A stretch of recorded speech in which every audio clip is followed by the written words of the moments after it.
Greetings humanity, and welcome once again to Channel Other Doc. I am Jim, your friendly Lacuna GM.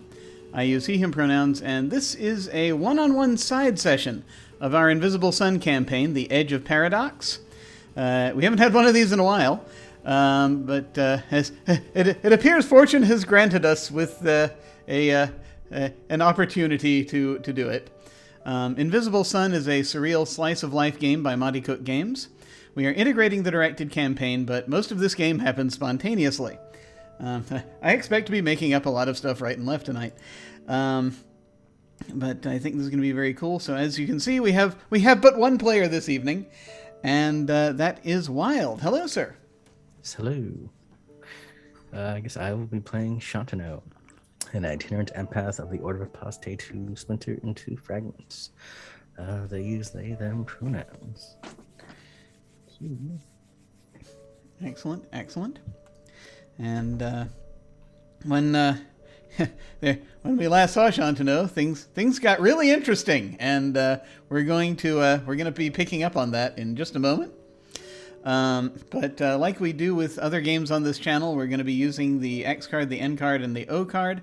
So if we hit something that's crossing a line for one of us, either of us can type an X in the Zoom video chat or anywhere else, or hold up a card or make an X symbol, and we'll back up and do something else. If something happens that we're okay having in the game, but we don't want a graphic description of it, we can type an N in the Zoom chat, and we'll fade to black on it, or put it behind a veil, so it'll be there, but we won't go into detail.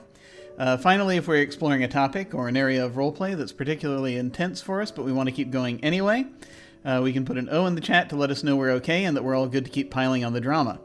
Something else we can do is put an O with a question mark after it when we're moving into a difficult topic, or if we say or we do something and think, maybe that might have been a little too much, then everyone else can respond to that with an X, an N, or an O to let us know if we're still doing okay. We're also using the pause. If any of us needs to take some time, we can ask for a pause in the game while we discuss things, or just take a break for as long as anybody needs.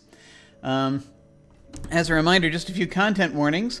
This game may contain body horror, surreal imagery, spiders, snakes, and references to memory loss, death, and existential crises. And at any time, you can type this in. You can type !ISCW, and that will come up on the in the chat here. I'm going to go ahead and also make sure I have put that on a timer so that keeps popping up. ISCW, there we go. So that should be set. There it is. Okay, good. That went in. Phantom Bot is a little slow tonight. But I've also, by the way, for anyone who was wondering, I have cleaned up the commands command. So this is only going to show the relevant custom commands for the channel, and not like the ones that I have for everybody. I finally figured out how to conceal the massive list of people that comes along with the various custom commands. But in any case, let's see here. Also, just remember that we have an open door policy, which means that any of us and any of you can feel free to step away from this at any time if we need to. It's just a game, and mental health is always more important. So when we last saw Shantano, there was a rather interesting thing going on. In that they were having a very nice conversation with a void demon, known as the enemy of reason. This demon lord had been trapped by Shantano's friend Aroshka some time ago, apparently, at a spot just on the edge of the void. And Shantano went out there and started talking to them. So some of the major highlights, sort of the demon kind of hinted that during this conversation that there was I mean, obviously hinted a lot that there was considerably more going on than everyone knew or indeed remembered, and offered to provide information as a one-for-one exchange, but Chantineau declined this at every step because, well, knowing pretty much that this is the enemy of reason and they're going to, and he's going to try to make pretzels out of your brain, so tried to keep the exchange of information to a minimum. A few tidbits did come out that may or may not have meanings later on. We shall find out at some point. About people being, a certain amount of rhetoric about the truth being the truth of the universe being a lie, and that people have been made to forget what happened, and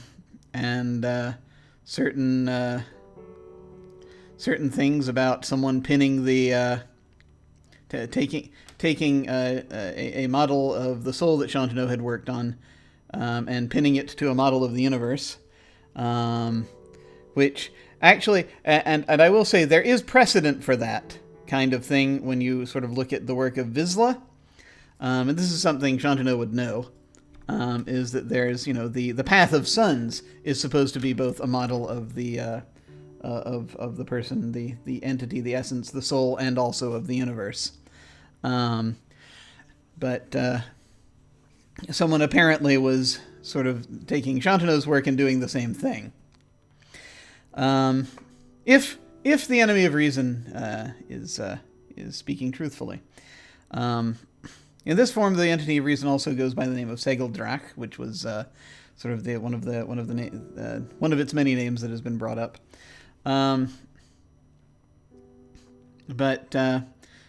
So ultimately, what Chantineau wanted was a piece of this demon, as a means of fulfilling the agreement that that Chantineau made a while back with a true spider,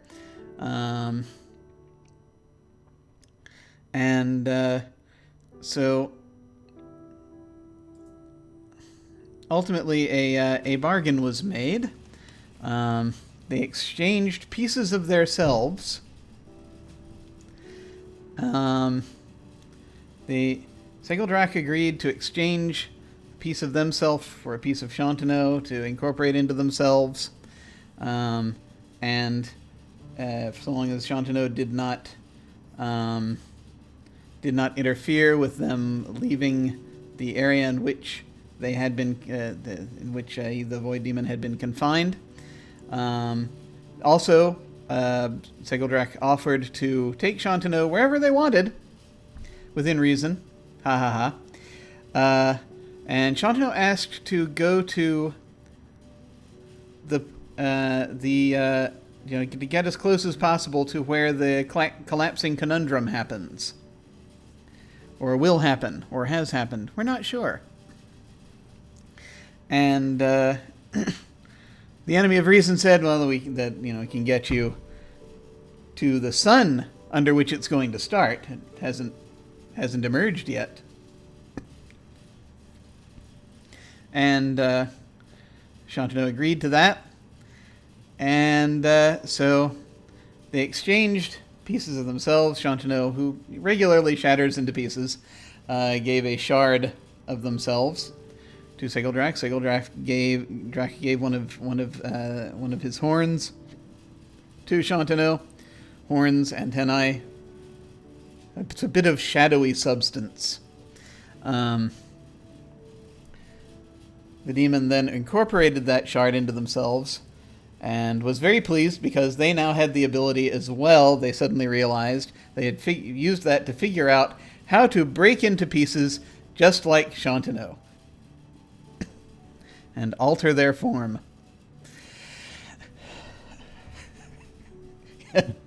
And so that is, and so then immediately, of course, they were able to escape from the chains as a result, because you change your form to one that the chains can't hold. There you go. And Chantineau was whisked off into the void. So, hurtling through the void. You can almost see kind of perceptual. It's hard to explain how you can see it, but you can sense, because presumably you're both in pieces right now, I'm guessing. As this larger cloud of slivers is sort of are surrounding you and just kind of just carrying you in its wake to a destination. You can see kind of the path of suns laid out before you. It's an interesting perspective from the void, where you can kind of, it's like, oh, you can get anywhere from here, can't you?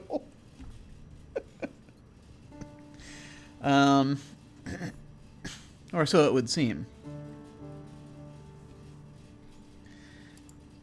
The universe following the model that it does, the actuality. You were closest recently to the indigo sun, because, you know, and the enemy of reason is now hurtling kind of downward, southward, along the path.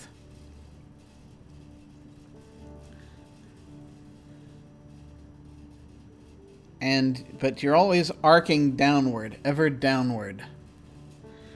You're not even sure this is what you're seeing is physically what's here. This is a very also metaphysical experience for you, as you're kind of witnessing the path of suns. And it's just, this is how, you know, being a Vizsla, this is how your mind is interpreting it, I think, more than anything else. But you hurtle down and down and down until the point that the path of suns is crossing on your left. As you're aiming, you seem to be aiming toward the gold sun, but then Sigildrak dips, and you find yourself underneath the path of suns, where you see there is less light coming from each sun. Each of these 8 glowing orbs of different color that you see. And you hurtle onward toward the underside of the gold sun.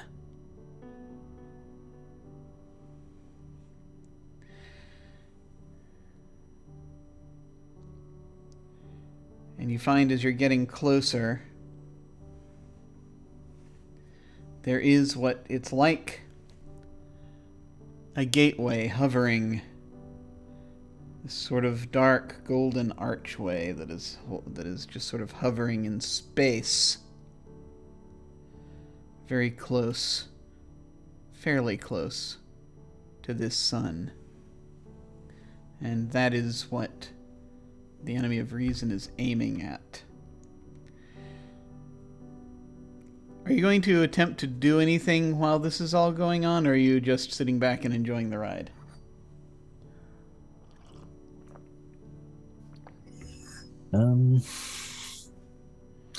Like how...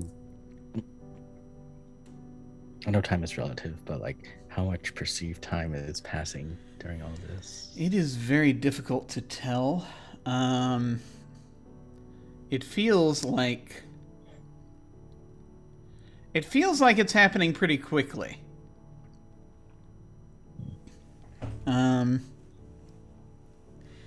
It's like, but that's the thing, is that the whole perspective, not only because of where you are, but because of who you're with, the whole perspective is skewed.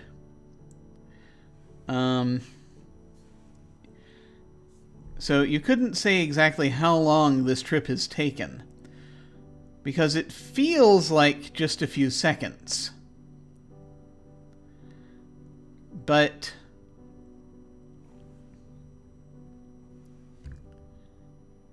there's definitely something else also going on, time-wise. Then, if it feels like I don't have a lot of time, they're going to just look around, take it all in, and kind of, just do what they can to study the orientation and pathways of the suns and how they're connected, and so based off what I think they know what it should look like. Does anything try to see if anything looks off or different than what they expected? And well, I guess it's time for me to draw a card.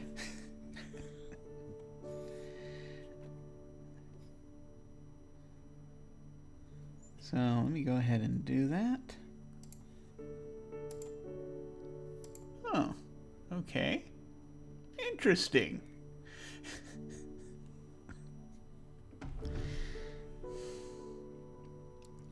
All right.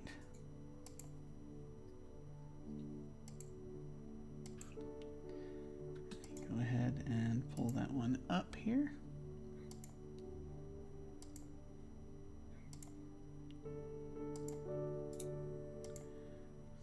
Okay, I have drawn. Now I'm not because this is sort of a development mode session-ish. I'm not using the Path of Suns right now for him mechanically. I'm only using it in the game. It's in the fiction, but it's not in the mechanics right now so much. This doesn't affect the party so much as just me. Yeah, yes, just you. And so I have drawn the Angel, which is the Defender of Notions. Let me go ahead and pull that up here in the gate so that I can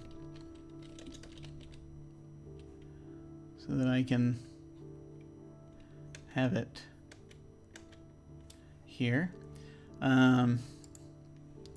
So no greater representation of goodness, light, or justice exists than the winged form of an angel from on high, left behind as a part of the legacy. They attempt to aid, to teach, and to protect. However, some angels also pass judgment. Their vengeance can be terrible to behold, their anger something no mortal ever wishes to experience. Thus, the angel represents both the open palm of altruism and the terrible fist of retribution. The angel is the defender of notions. Its light ensures that they are kept safe. In divination, one should take this opportunity to look for an ally, or at least shelter. Someone or something out there can help the person in question. The angel brings justice as it passes judgment. As long as one is not found wanting, this card turn suggests that external forces bring assistance or succor. And this is as you're looking at the Path of Suns itself. So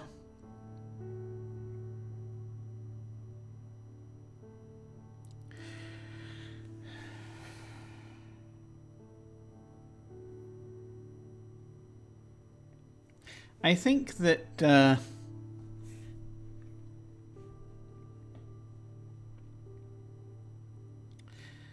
one of the odd things here that you're going to see is that, and you only catch a glimpse of it for just a moment, it's hard to see things, people, etc. out here because it's the void. But there is something.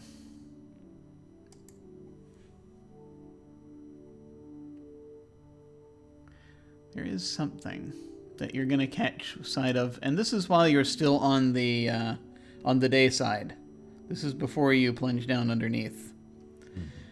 Because of just your positioning, because you sort of, I think, look back in the previous direction.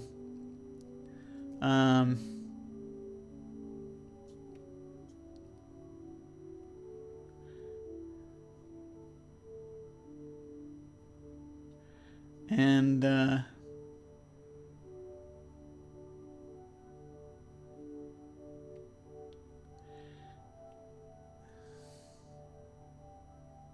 I think you're going to see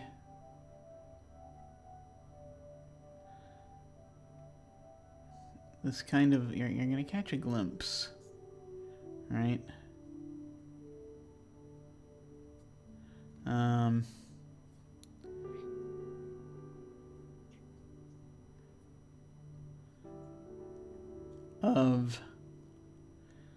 There is some kind of being. There are other beings out here, basically is what I'm saying. And you can't quite make them out, because again, it was just sort of very fleeting. But it's beings of the void. And you think you see, perhaps you note a few of them, and the fact that you can note a few of them means that they're probably pretty big. Fairly big. Because you're far away. Probably. Distance is weird here. So maybe they're not that big. We don't know. But you see what looks like at least a couple of 2 or 3, maybe more individuals, possibly, that seem to be arcing toward and kind of in this strange kind of little orbit around the silver sun.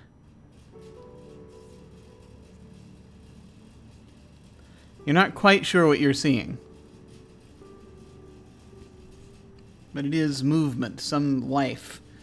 Someone is there.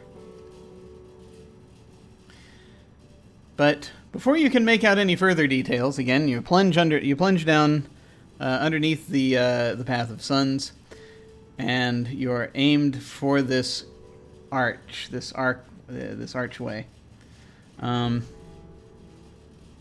beyond which you're starting to see this sort of dim golden light.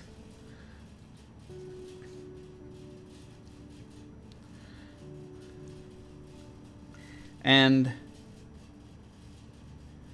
the enemy of reason plunges into this archway and comes to a sudden halt. Far below you, now that you're within the archway, you can see this strange expanse of land, and of land and sea. It looks very... There's something up with it. It's kind of almost like you're looking at a model someone has constructed of land, of terrain, a terrain model, kind of. And it's not like you can see like miniatures or anything on it or anything like that, but you wouldn't be surprised if you could. And this could just be the effect of being high above the high above the earth, or this could be something else. But there's something weird about the way it looks. And the landscape also does have a lot of it, a very sort of a golden hue to it. A good portion of it. It has the other colors down there, you know, the greens and browns and what have you, you would associate with land masses. The ocean itself appears to be golden.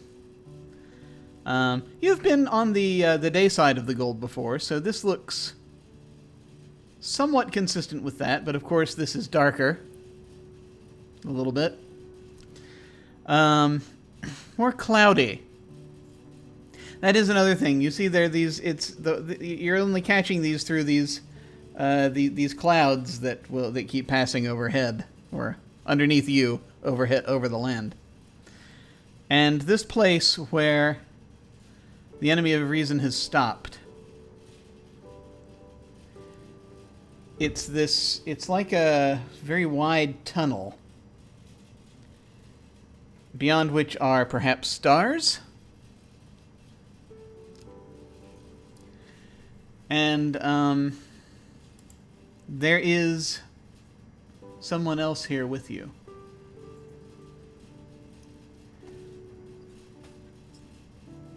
let me find them here.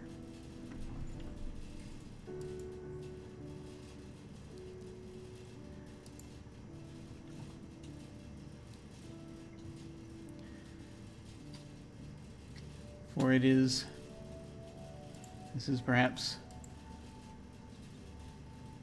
Yeah, significant detail.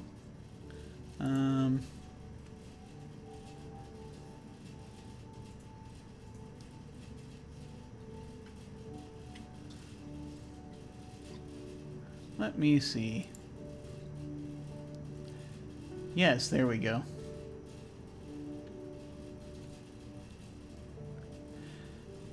This being is that you're not sure it is a being at first, and then it moves, sort of against the sort of the darkness, and you can see it illuminated from the gold light below. It is this mass of utter darkness that seems to be sort of roiling and moving about in some way as it sort of drifts closer. It's about... I mean, it's about the same size as Segeldrak, maybe a little smaller.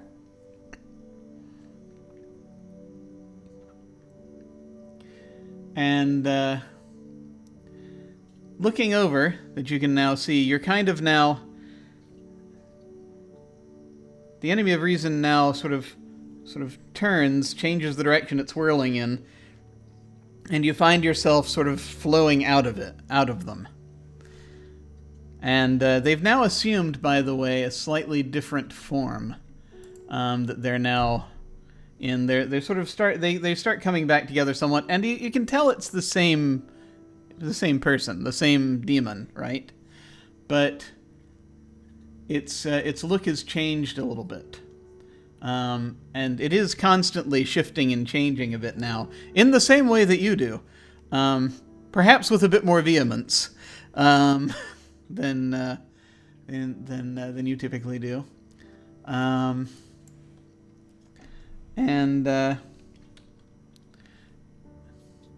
what you're seeing now. Let me find it here. What you're seeing now is when you look at the enemy of reason, you're seeing a sort of this curl of uneven surfaces and broken geometries that sometimes, if you look at it too long, it tries to pull your gaze in. You try to find a pattern, but there you can never quite find the pattern in it. All these whirls and different shapes, and you're not sure if they were on this being before or not, but it's on the skin of this being before or not. But now it's definitely there, and what you have done has basically now made it so that it is constantly, that pattern itself is constantly shifting as different pieces move around in it.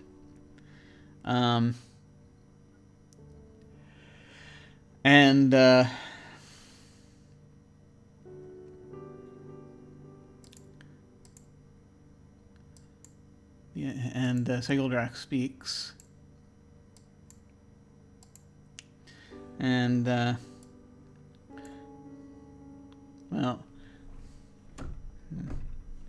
as the Segeldrak and this other being sort of stop there, kind of regarding each other for a moment. And you're not sure what's going to happen. And actually, I think the other one speaks first. And I think you hear it. It's these sort of, it speaks in these whispers.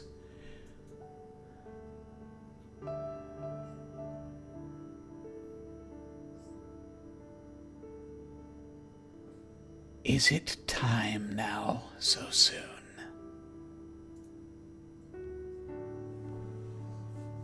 And to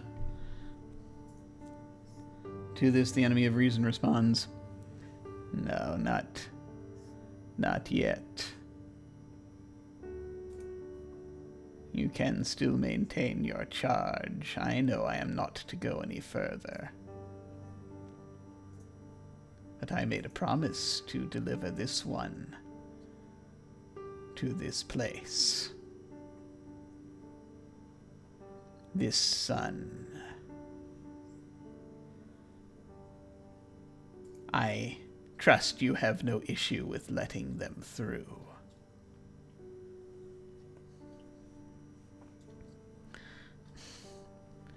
And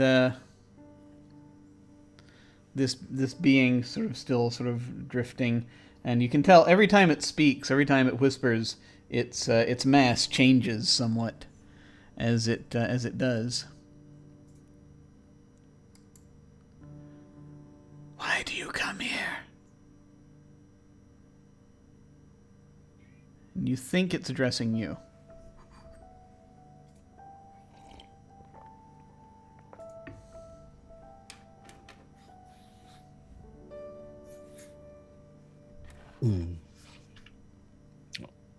I guess I've been seeking out the ultimate change.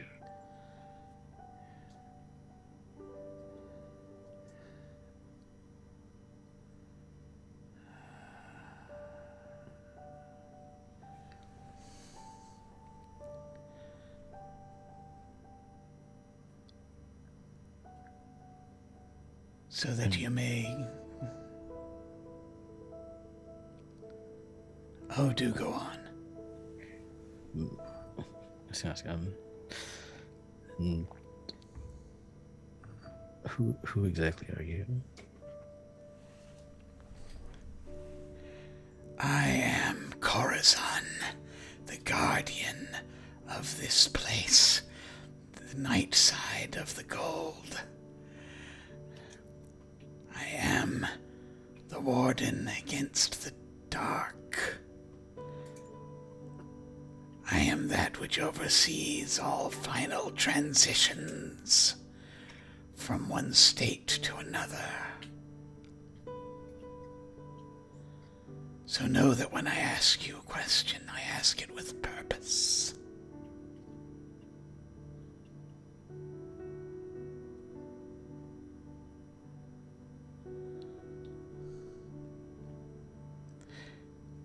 If you seek the ultimate change here,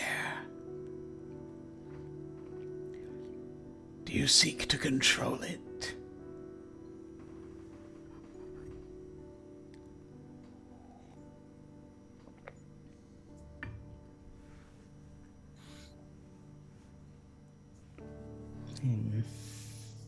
I mean,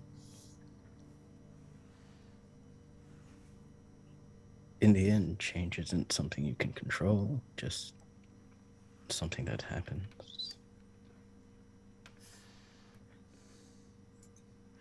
You can bring about change, but you can't control it, per se.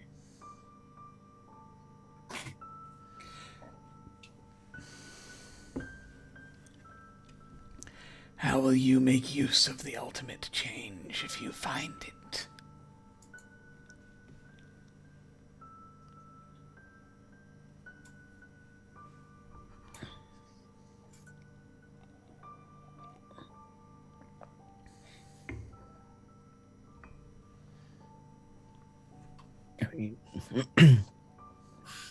Is that not how one becomes whole? From multiple changes until they become who they're meant to be.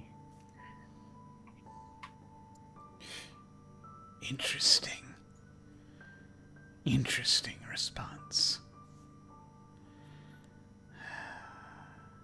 I fear you will be disappointed. Someone will, I can hear them. No. I fear you will be disappointed in this, but it is an interesting answer, at least.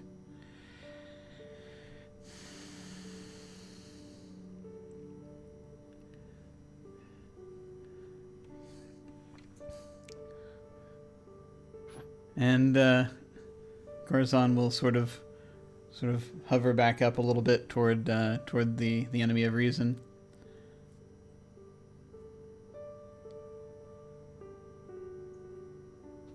Should I be expecting something soon? Oh, dear Corazon. If you expected it, where would the fun be?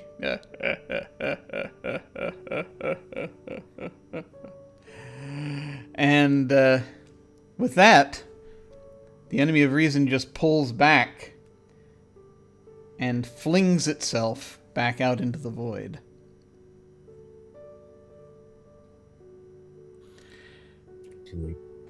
Did it take me with it, or am I kind of left? No, it's leaving you here. The Corazon looks down at you and says, I am afraid you will find that things like destiny, what is meant to be, these are illusions. But I cannot tell you your path for you. If you wish to enter, you may.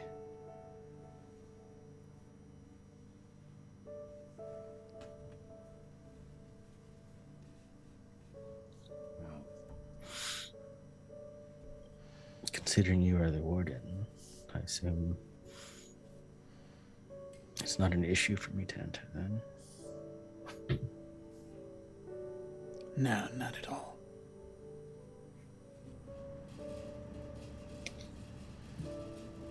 Then enter I shall. I would just say to watch yourself.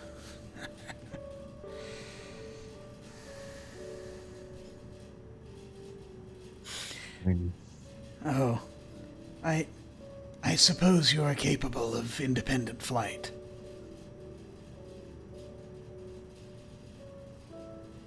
Not that I know of.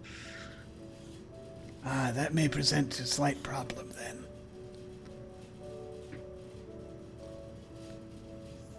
It is a long way down, as you see.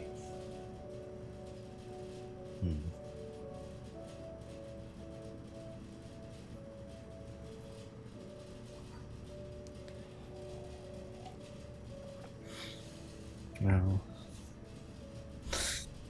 I'll figure something out.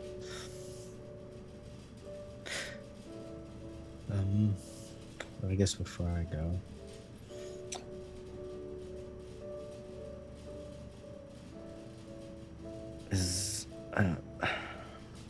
I have had contact with the Gould before.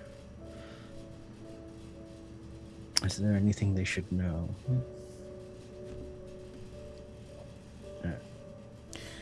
I can see you have had contact with the Dayside. This is, well, as far as we see it, this is almost what one might call a different sun.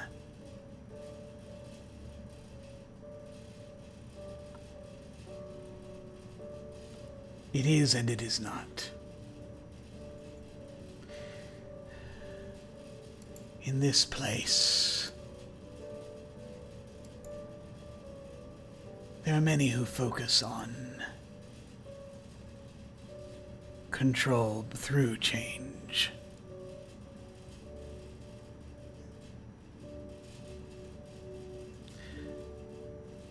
And if you are possessed of anything that you might think of as morality,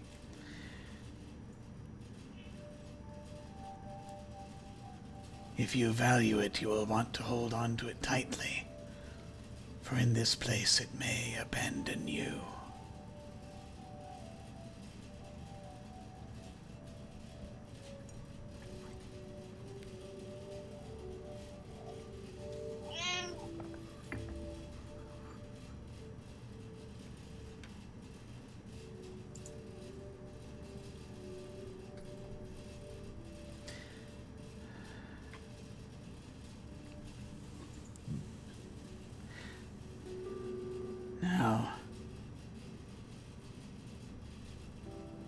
if you seek a way to the land,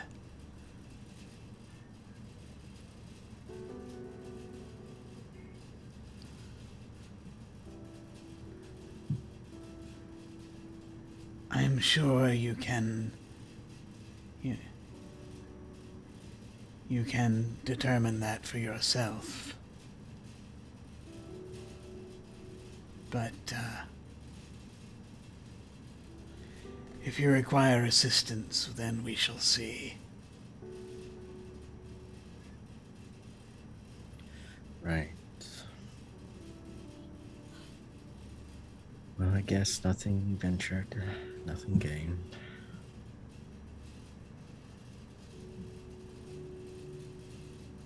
And I guess I'm gonna head over to the doorway.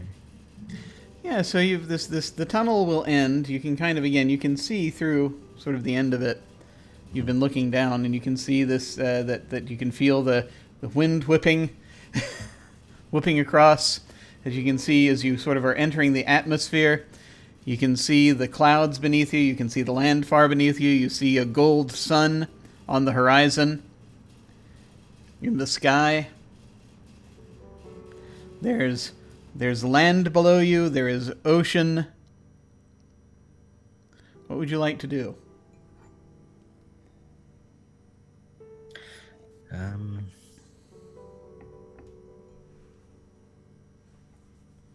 So, am I just looking through right now, or have I passed through yet?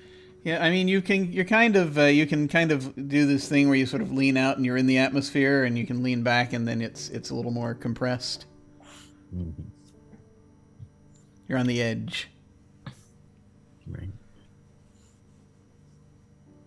And I'm looking around. There's nothing much to explore on this side, right? Where you are in this tunnel,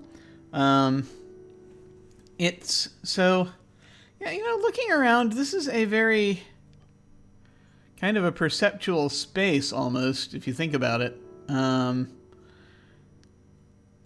It being right here it's hard to kind of almost understand why it's right here.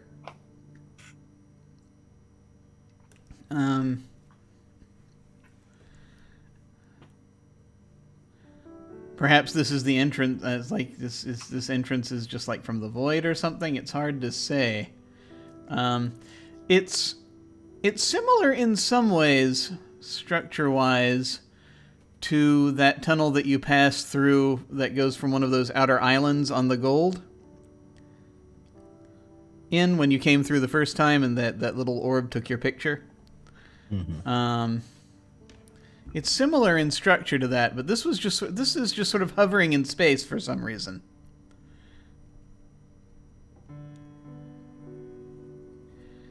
Perhaps it's some kind of a construct, like a magical construct based on a theoretical construct.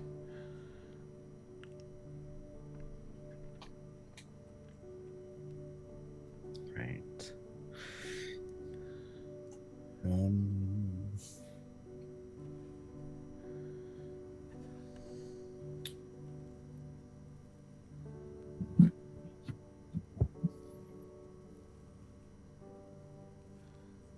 So, I mean, you could, if you want, spend some time studying it if you want to figure more out about it. But sorry, go ahead. Yeah, I guess based on that, see if I could will it to change the destination, and if not, what would you like to do to try to get it to change the destination? Is there a particular thing you do?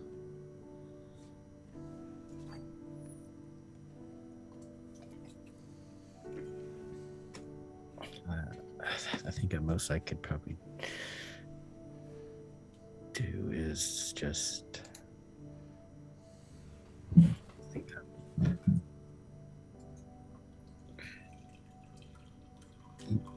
of the similar tunnel to it, from the Gould. Mm-hmm. Since since that might have some relation to it. Okay. So you think about that other tunnel? Is that kind of how you want to do it? Essentially, yeah, trying to conjure up the same feeling, destination, area. Yeah. Okay. So, let's see. Trying to decide if I want you to roll something, or if I'm just going to go ahead and draw another card. I'm going to go ahead and draw another card. We knew that was what was going to happen, but, I figured I would at least take a moment to think about it. Here we go. Okay.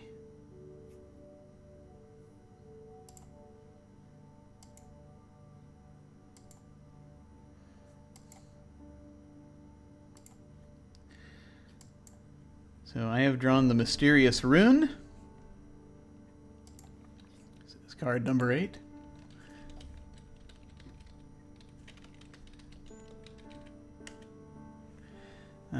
As a reminder, words are spells and spells are words. Runes encode words. They hide them in plain sight, store them. If you can decipher the rune, you gain its meaning and thus its power. Those who scribe a rune, or even those who hold the book or other object the rune marks, are its masters. The Secrets family holds the mystery of a rune along with all its hidden meanings. It is not an unknowable truth, but a secret that can be learned, though it's likely a difficult and dangerous one. In divination, generally, this is considered a card of good fortune by Vizsla and bad fortune by Nons. There's mystery afoot. There's something important that can be discovered if the person in question looks for it. Specifically, looking for something in a book is a good idea after this card is turned. Okay.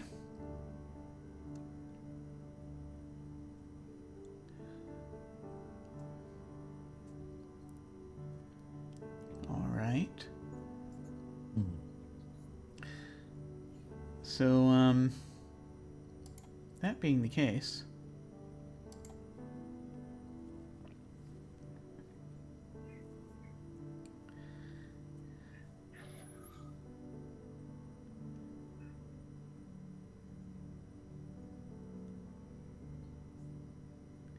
yes, you're getting, a sense as you focus on this and you think about that other arch and you try to reach out, you realize that you're thinking, okay, so it's not necessarily a switch. You're probably going to have to use magic. You could just basically, just essentially, if you spend a sortilege, you can probably, you think you can move this thing. As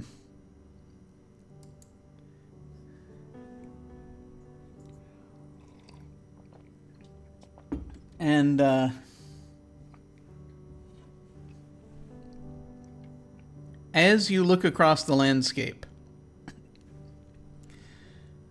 and you're thinking about it, and you're thinking about that other arch, and trying to sort of find a spot where this would coincide. You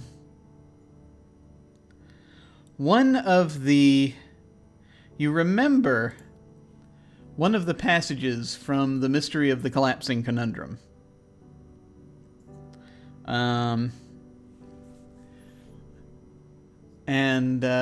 That is one of the places where, near to where the quest of the protagonists starts. The protagonist, the opposite, right?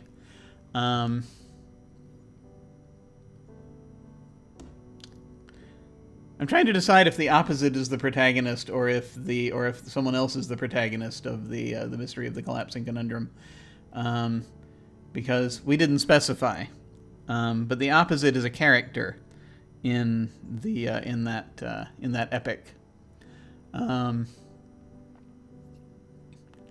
it's not the opposite. It's someone seeking the opposite, I think, is probably the case, because this is a book from within the from within the that was, you know, the some of this, I don't know. Well, actually, now the opposite was kind of also considered possibly equal to the night side in some ways. It's interesting. Anyway, well, it's not clear at the moment, but you remember one of the passages basically, and one of the passages talks about one of the earlier passages takes place in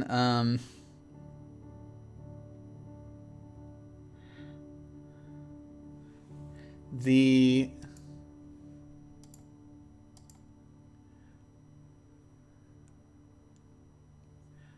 city that moves.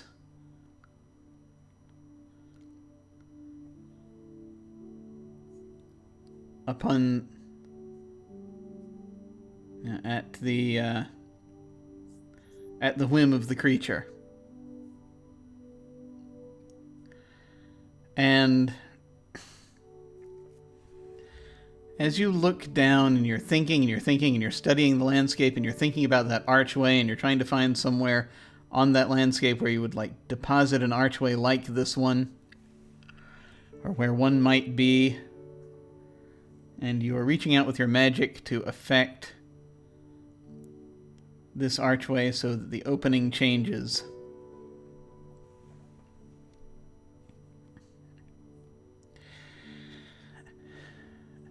You will see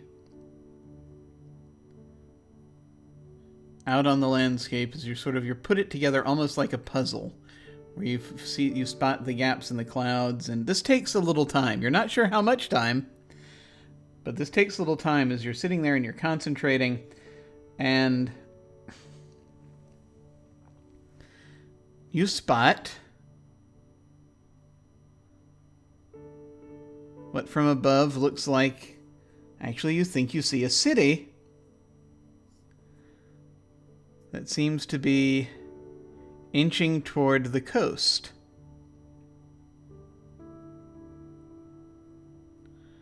It's kind of a round or oval-shaped city, you think.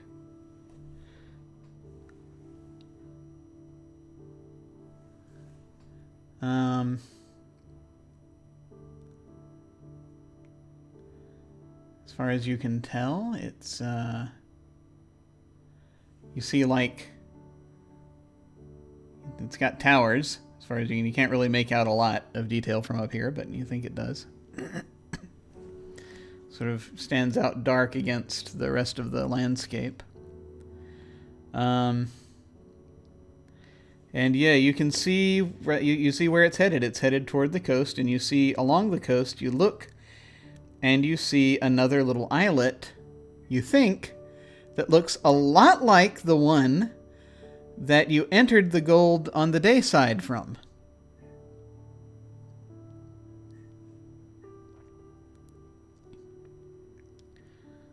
So that might be the spot.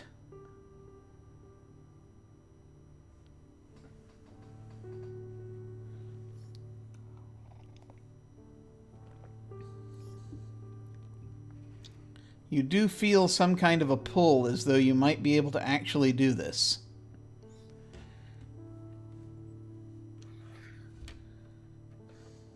I guess if I go through,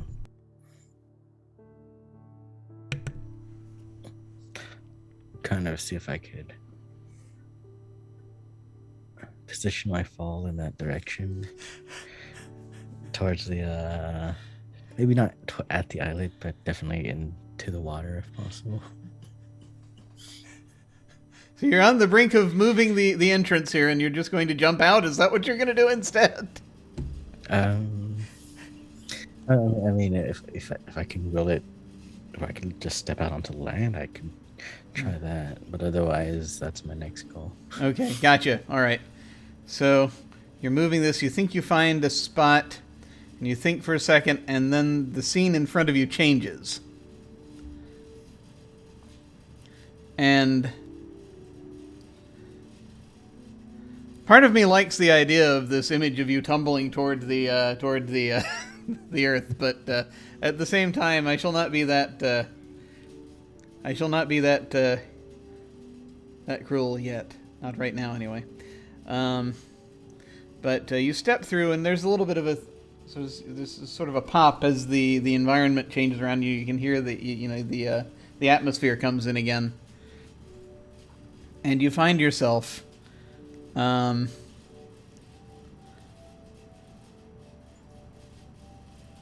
standing on land. And it's actually, as you stumble forward, you hear this sort of a squish, as you look down, and the land is a little bit rubbery. Mm-hmm. It's actually, rubbery is perhaps even the wrong word. The land that you stepped on, you're starting to sort of realize why it is the land looked sort of like a model.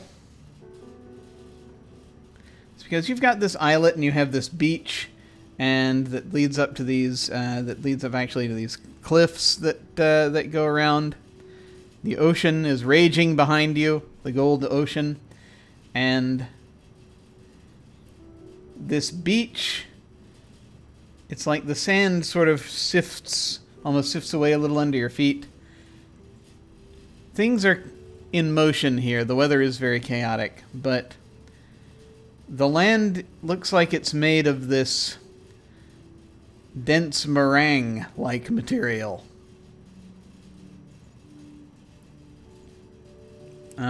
So like it's almost completely solid, but not quite. And thudding toward you, you see what looks a lot like a massive 10-legged snapping turtle. This sucker is huge.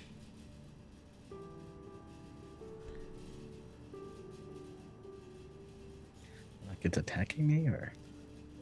No, it's not moving that fast. I don't think it even notices you. The rate it's coming. It's heading toward the water. These loud, squishy thuds as each of its 10 legs comes down.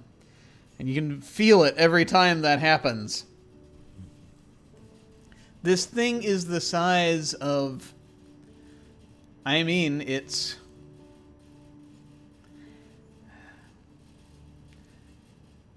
it's this thing is the size of like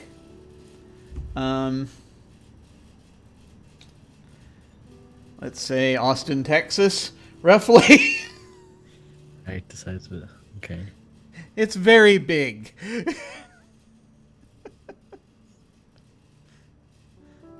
It's just like the whole thing. You think when it gets closer, the whole thing's probably going to fill up your vision.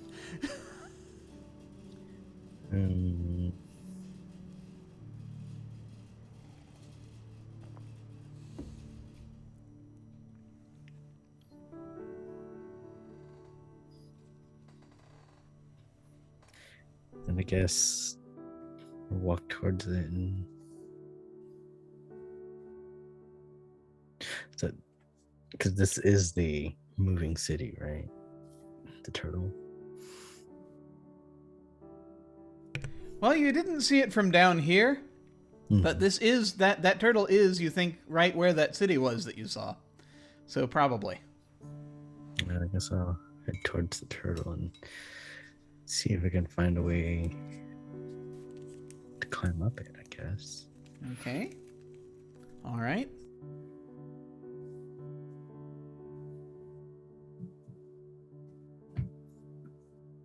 So you're heading toward the turtle.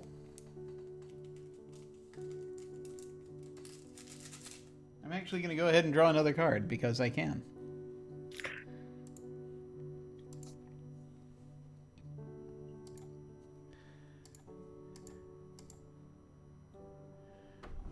right.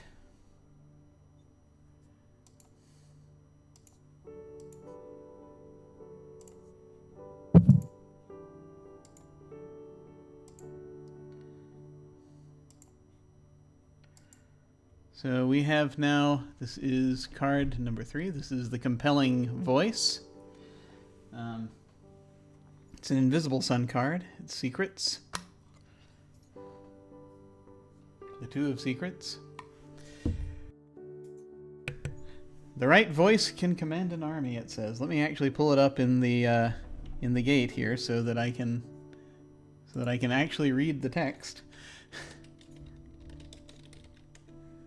See, I've got the app, but due to the necessities of this broadcast, all the text on the app is very small right now.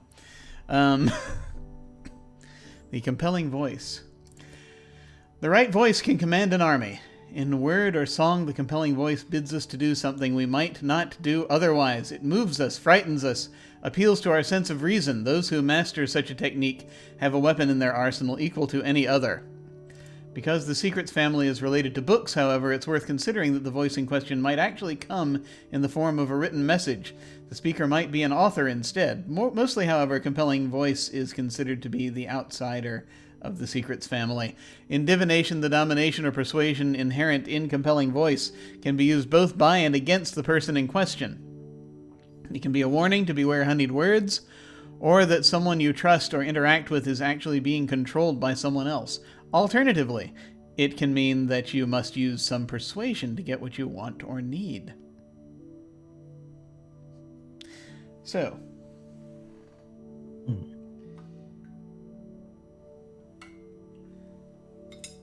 as you approach this creature,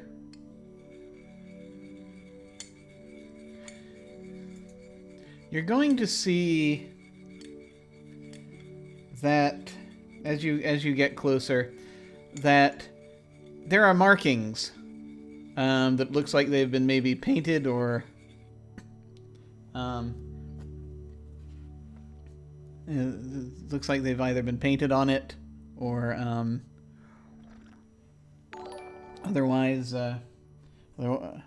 put on there. Oh, hey, Hawkeye's rating. Hello. Welcome. We are in the night side of the gold at this point, trying to track down information on the collapsing conundrum. And Shantano is facing a giant turtle with 10 legs. Giant turtle, a little bit larger than a city. So, yes, you see that there are... These are kind of markers that have been put there to kind of point you toward the turtle's right shoulder.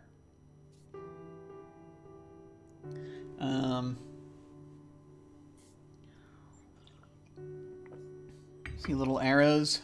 And actually, kind of as you look at it, yeah, it's almost...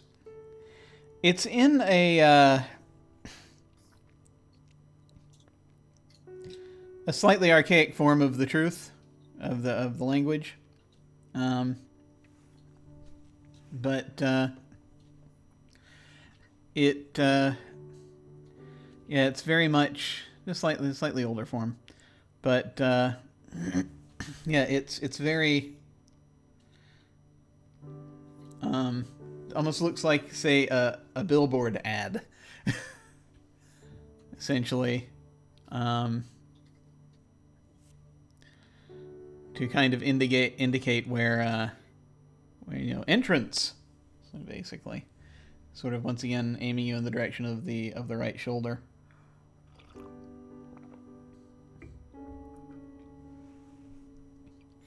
You have to kind of walk around. Takes you a little time to get around to where the turtle's right shoulder is. By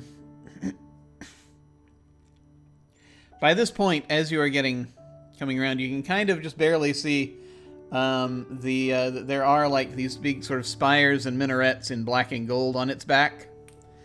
So there's definitely a city up there. So you're sort of coming around, and by this point, by the time you get there, the turtle is gotten to the beach. And it's not quite at the water yet, but it's going to be momentarily.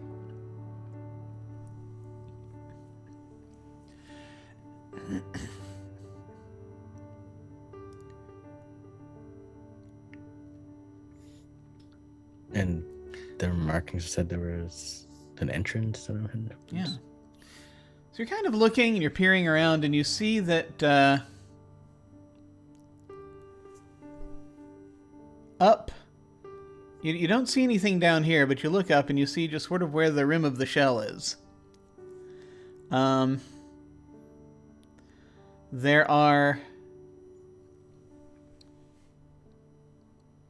There's like a building that's there that's kind of like hangs over the edge.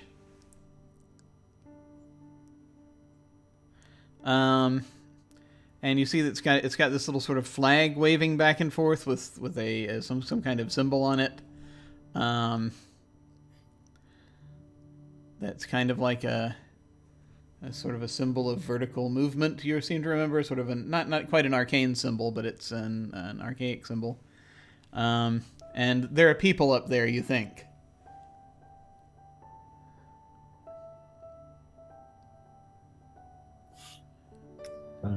Just try to get to that offhang, I guess. Yeah, so you get to the point that you are standing. You get closer. You come closer. This turtle looms in front of you, as this thing as it keeps walking toward down onto the beach, and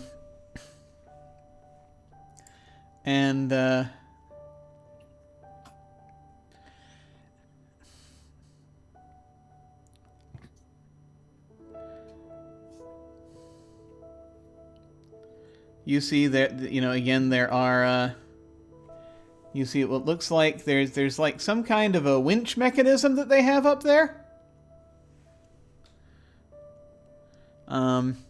There are more there, and sort of from what you can see on one of the turtle's legs, there's more paintings that sort of indicate arrows pointing up to to that building.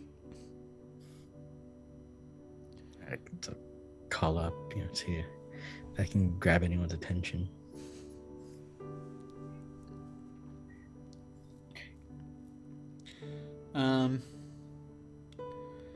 So yeah, you're gonna call out, and takes a moment, because they're not really.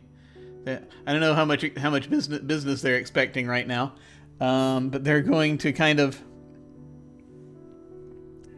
You see this this individual sort of with a kind of a long mustache, this long dark mustache, just sort of and wearing a helmet, just sort of looks off the edge, comes looking off the side of this thing, and it's like, and you can barely, you're like hundreds of feet away. Have you done anything to try to amplify your voice when you do this, or are you just trying to sort of yelling until they get you? I mean, just get the their usual, attention. like cupping my mouth with my hands. Usual. After a moment, you see he's got like a kind of a megaphone type thing, or a old fashioned one. That it's just no moving parts. It's just literally it's a cone. He's like, "Hi there! You want in?" Like, please. I'm trying to get down before it reaches the ocean. You got any money?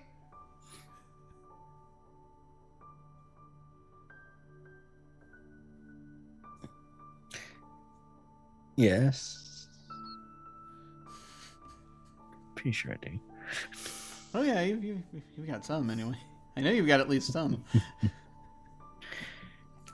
Yeah.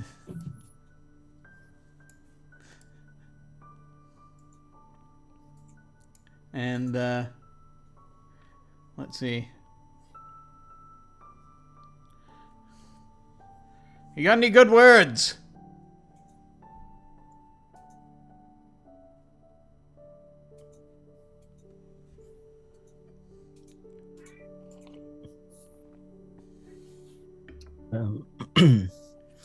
What do you mean? Words, good, strong words.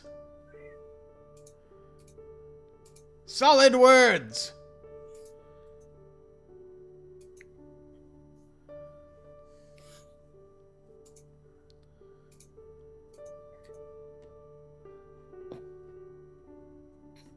Solid words, like,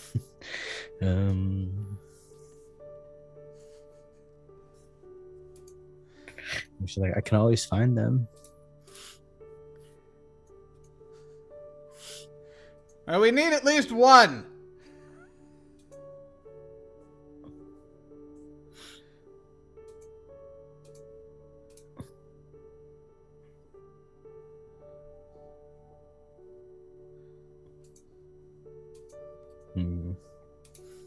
Could you give me an example? I'm not just gonna give you my word. You're paying us. That's the idea here. That's how you get in. It's the toll.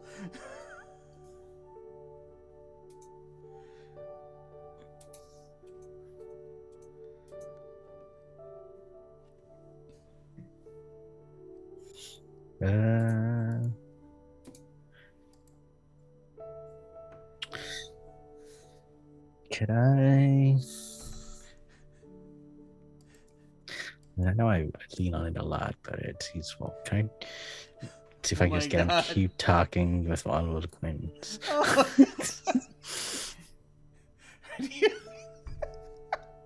Is there a range for that, by the way? No. Is there? Let's check.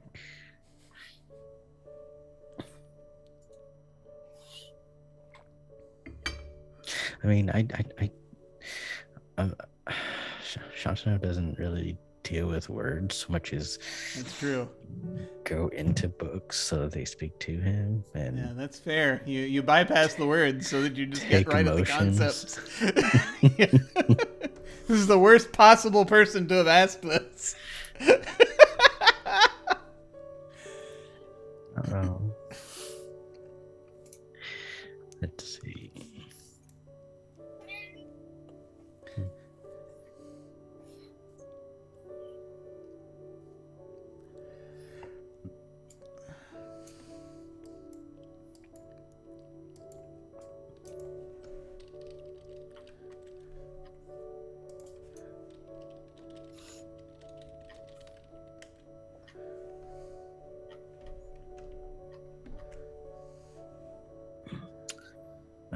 Just as level 1, someone who does not wish to speak. There doesn't seem to be a range on it. Okay. Just says +1 die. So yeah, so that's basically it's a spell. So that's kind of how that works. So I'm going to say that this guard is is pretty much just like a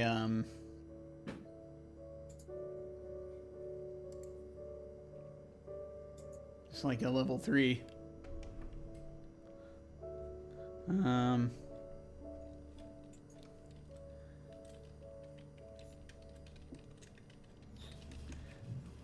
So what's the level of the spell? 1. 1? Okay, so right now we're looking at a 2 or better.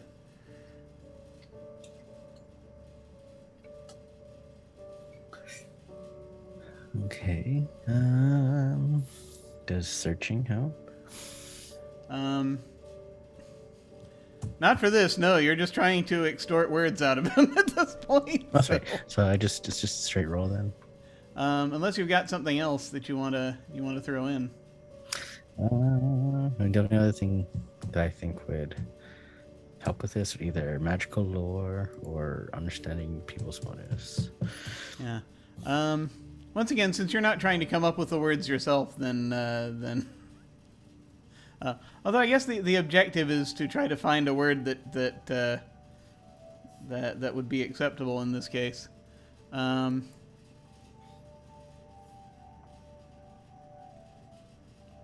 And 2's not bad. It's better than it's gonna be it's just gonna be 2 or better, I think, basically. Yeah. And you do get 2 dice though, because it's a spell. 2d10. Yeah. Okay, yeah, you succeeded on both. So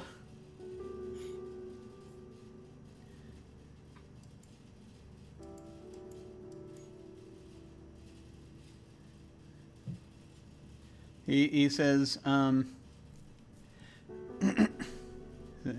he says, "Are you not familiar with words?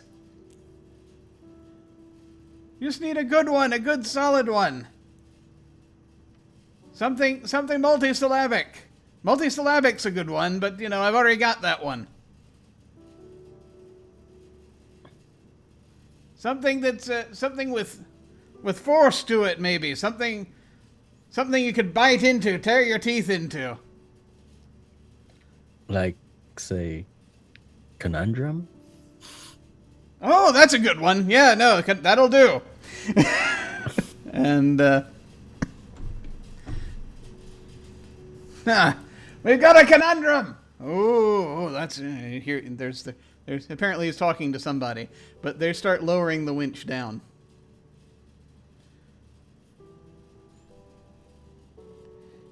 And so you see this platform that comes down. It looks like a platform that's supposed to carry, maybe a dozen people. Mm-hmm. This wooden platform on ropes and pulleys. You hear just sort of... Finally, it comes down until it is level with the beach, roughly, as the... just a little bit above it. I'll just hop onto it and be like, "All right, please take me up." All right. And you hear... And it slowly starts pulling you up. Just as the... you get up to about the rim of the shell, just as the turtle starts entering the water.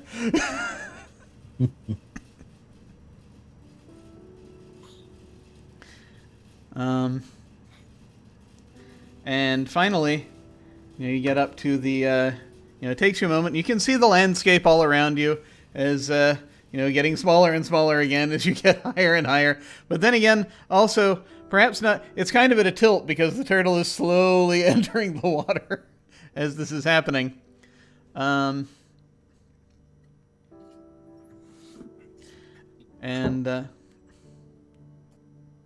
music.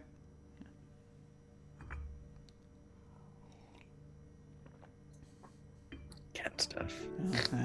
Yeah. No worries. So, finally gets up, and you're pulled. Basically, it comes up into this building, where the platform kind of is, kind of clicks into place. Where it's this big sort of wooden building. Where you see a couple of guards, and one dressed like the other one. So they got this sort of metal helmet and kind of a breastplate. They look very bored. One of them sort of steps forward. Right, 2 orbs, please. Sure. You hand over the orbs. You've got it. It's not a big deal. So what is this place? Well, you never been to the Cadallish?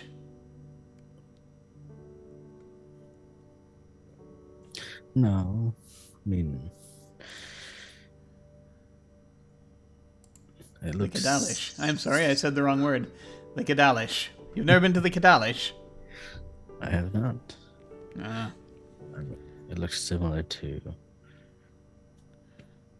somewhere I'd been when visiting the Gould, but this is obviously not that.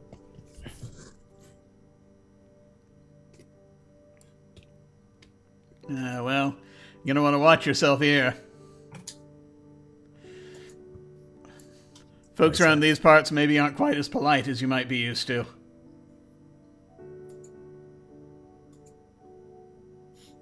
How can they get worse?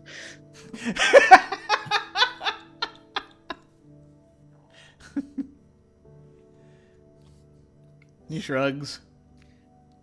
Shantano hasn't exactly done stuff to deserve politeness. That's fair. That's very fair.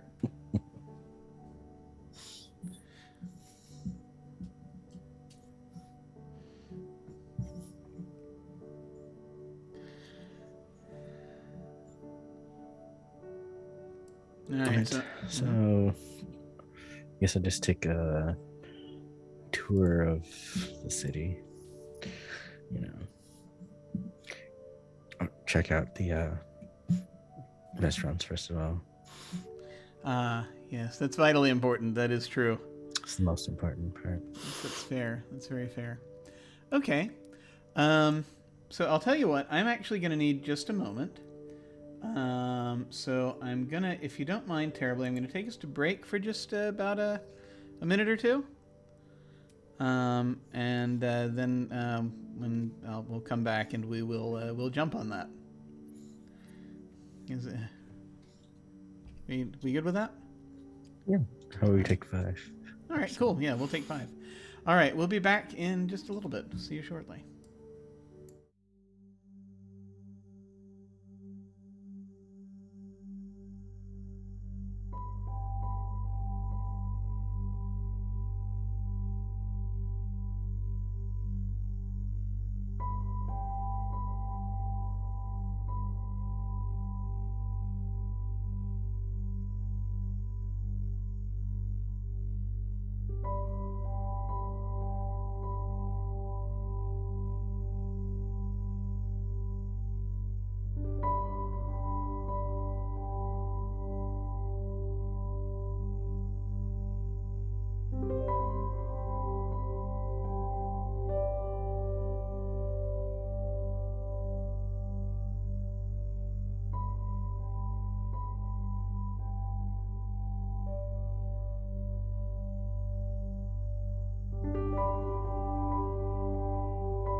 Hello.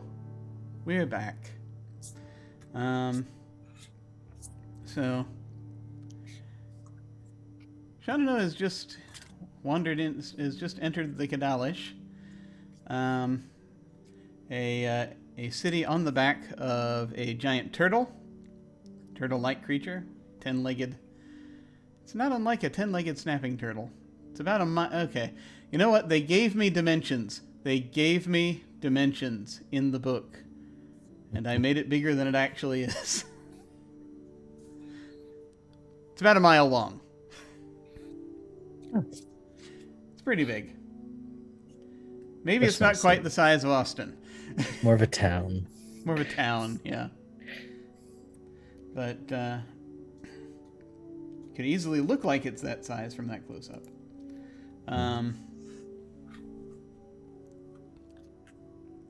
So this town isn't quite that sprawling. And you are looking for food. Yes. And hopefully answers, I am assuming. The thing you're going to notice immediately is that this place, it's kind of...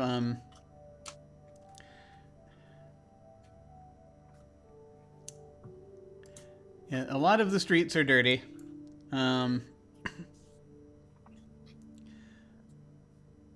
There's, as you kind of are walking until you see the different streets and the places, and you can see it is weird because the landscape keeps, outside keeps changing. As you sort of there's going to come a point when the turtle will in fact enter the ocean, and there's going to be this point where it's, you become an island essentially for a while. But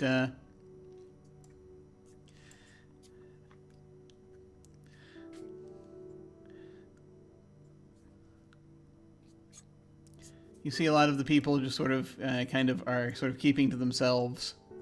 There are a lot of humans here. There are a lot of Elderbryn. A fair amount of also various other beings. It's this big sort of mashup of a bunch of different people and cultures and various species. Kind of just sort of in here, keeping wary eyes on each other. This is one of those towns where you kind of want to hold on to your coin purse. Essentially. Yeah. And so you're going to look for... Let me go ahead and... let's... because this is a very important part of Invisible Sun, or at least I'm convinced it is at this point. Let me draw a card to sort of figure out what kind of place to eat you're going to find.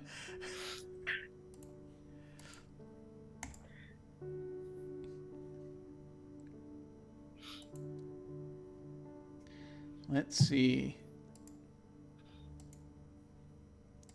Okay. So I have drawn the crowded tomb. That augurs well. Mm-hmm.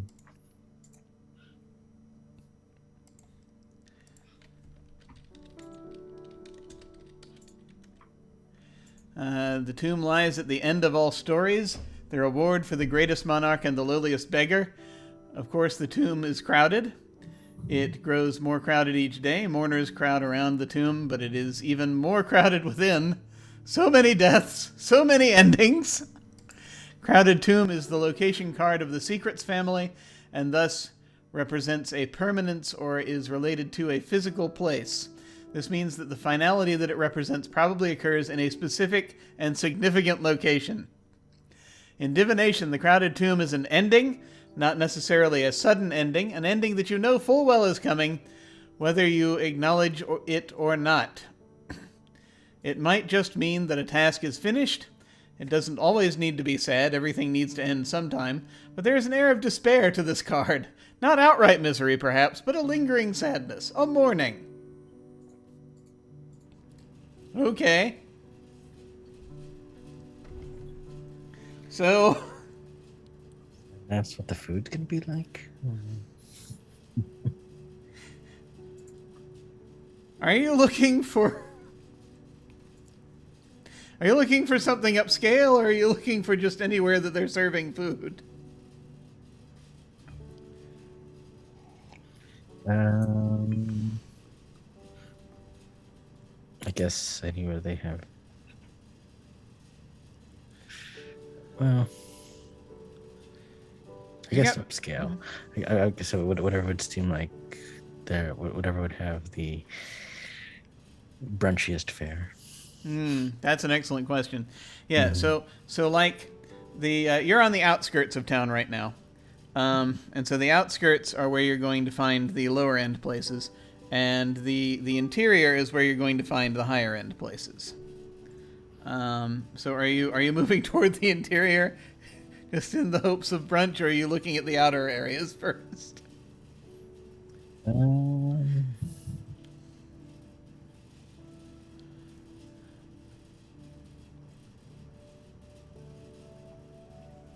Probably start from the out and work my way in. Okay. So the first place you're going to see, there is apparently a there is a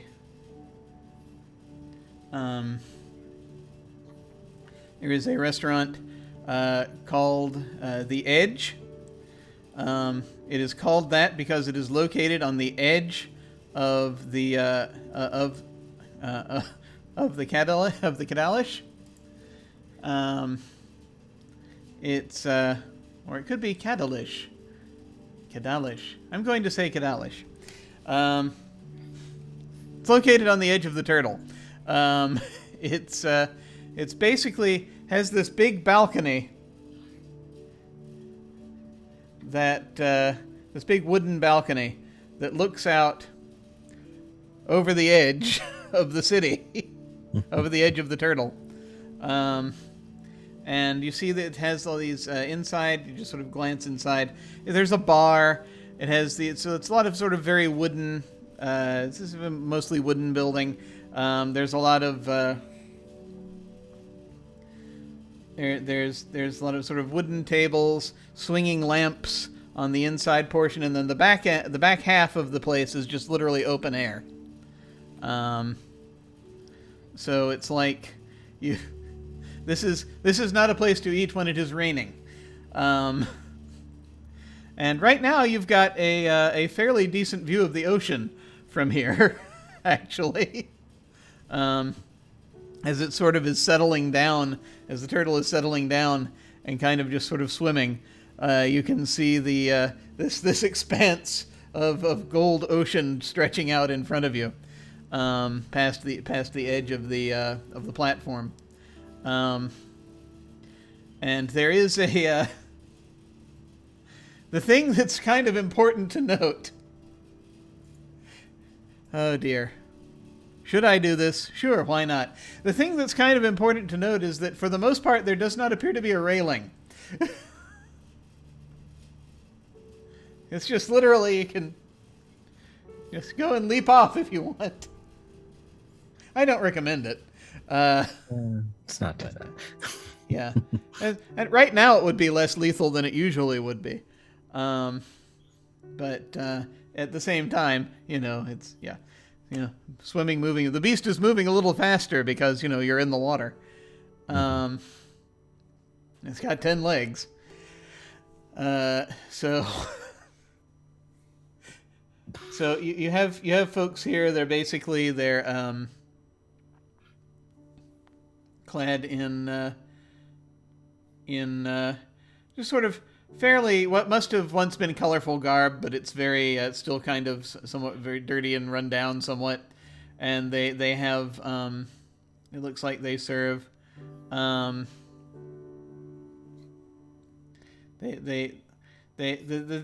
interesting thing is that you note is that there are in this place sort of carved into some of the wooden posts and into the tables. There's this kind of a skull motif that you will note. And a lot of the people here are... So, there are a couple of people here who looks like they might come from the Pale. It's hard to really say. Because some of them might be dead.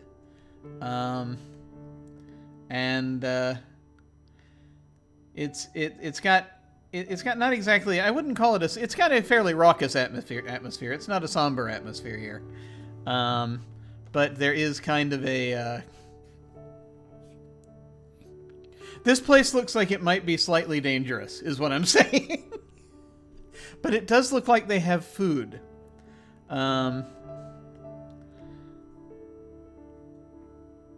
There is sort of behind the bar, there's this board with the menu written on it. It does not specify brunch, but it looks like you can just come in and get food whenever you want. Because it doesn't specify breakfast or dinner either. What does it just say? It's like it just says like food or something on it, or does it say what you can order? Sustenance. Let's see, what can one order here? Hang on.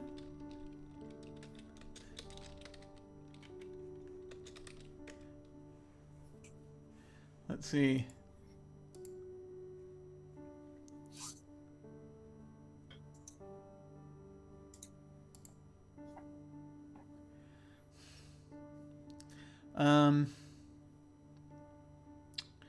So yeah, it's got a the menu is kind of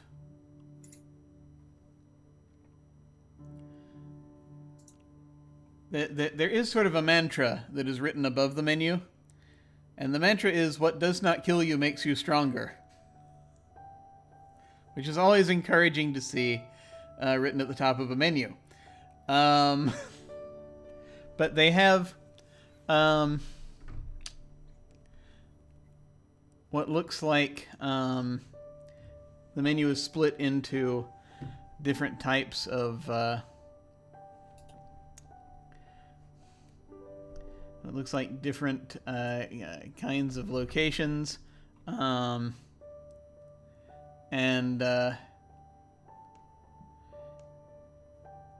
it's sort of they're after geographical features, it seems, and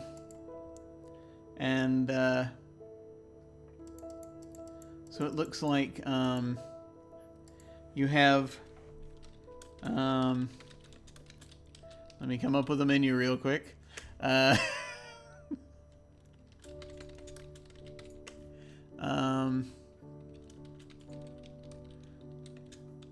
Let's see.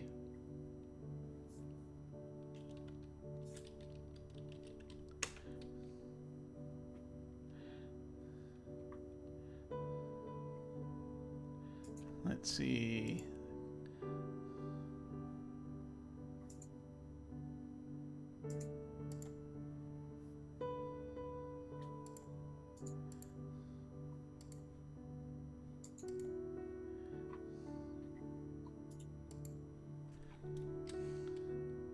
All right.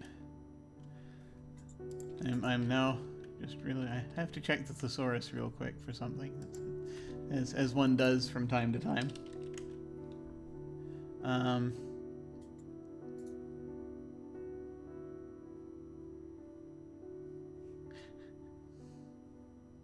Right. So you have the sections of the menu. You have the slumbering mountain, the angry river, the troubled plains, or the buried desert. Those are the four sections of the menu. And there are different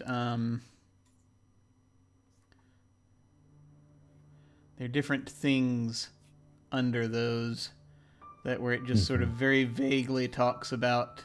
Under the, say, for example, under the Angry River section, it says fish.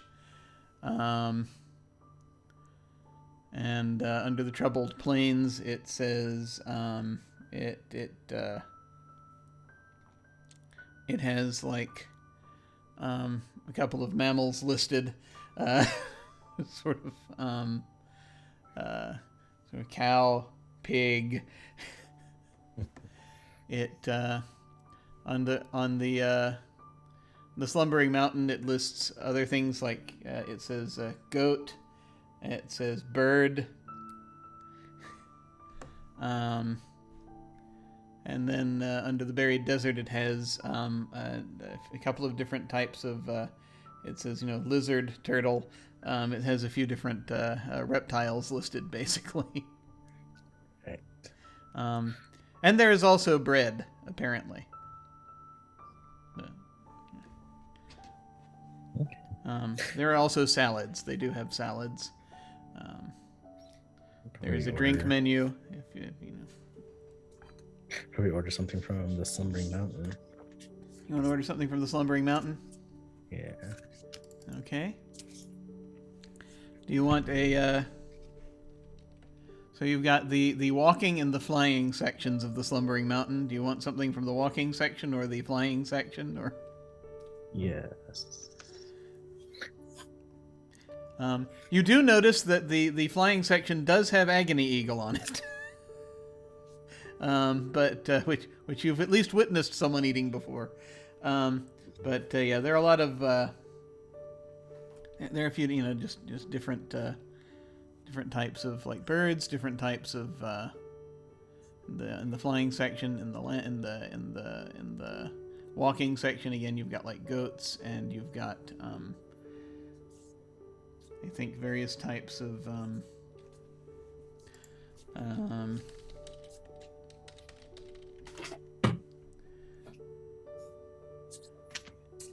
various kinds of sort of like deer or elk-like creatures.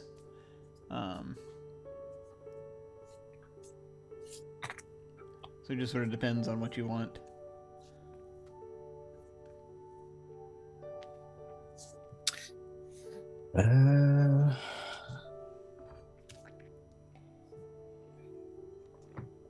Maybe the goats? I don't know. Maybe that. Whatever. Let's see what they come up with. You want do you want bighorn goat? You want a bighorn goat or a smallhorn goat? Bighorn. You want the bighorn? Is that what you said? All right. Okay. So yeah, you just go up. It's one of those places you can just go up to the bar and order, and then sit wherever you like. Pretty much.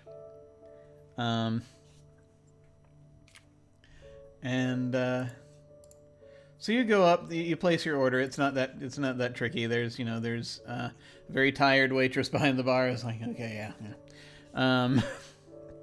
We're sort of drawn and pale, and she goes over and calls in the order for a bighorn, and then they'll bring it out to you.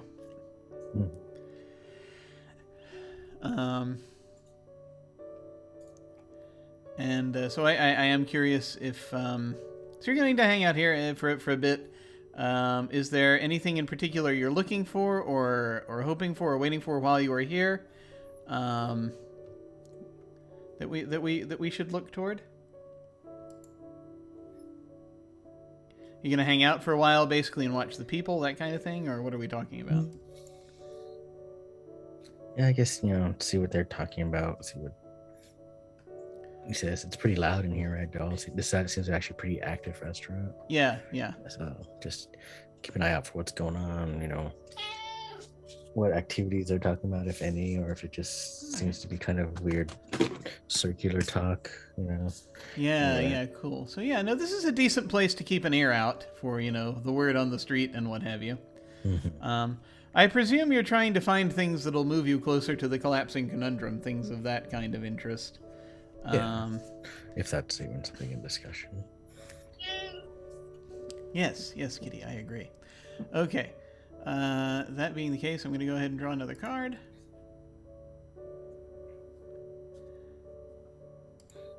And we'll see where this goes. That's interesting. Okay.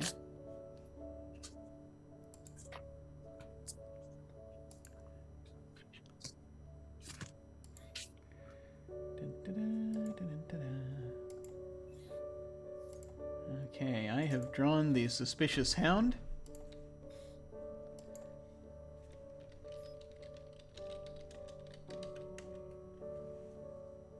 The hound stands sentinel and you approach. But you don't want the Suspicious Hound to be focused on you. Snarling and glaring, the hound isn't certain of its enemies. But once it decides you are a danger, that's almost certainly a bad thing. However, the hound is also the representative of our own doubts and difficult decisions. In many ways, we are the Suspicious Hound, or at least we ought to be. In divination... I just love the way that's written. In divination, a negative card to turn, the Suspicious Hound typically suggests that one is plagued with doubt and indecision, or it might just suggest that one doesn't have enough information to make a good decision yet. Judgment must be passed and a decision must be made, but there's no clarity yet. If one is looking for an answer, that answer is too difficult to tell. Try again later. Okay. So, I've got good news and bad news for you. So the good news is that so you hear as you're in this part of town, you can hear what sound like sort of bells ringing sort of distantly. That are, since you've got the open air, you can kind of hear it, and it sounds like it's probably coming from there. Some you've hung around a little bit, and you're eating your. They bring out this this very this interesting. Let me actually wait. I have to describe the dish. It's very important to this campaign.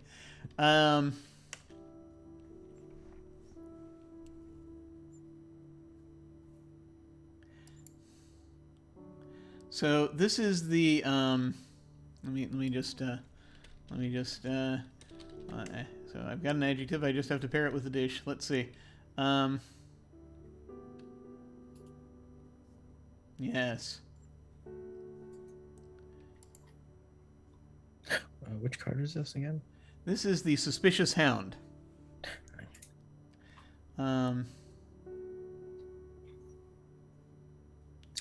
Ooh, tender. So this is the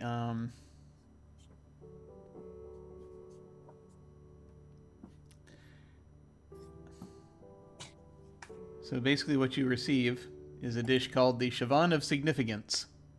Mm-hmm.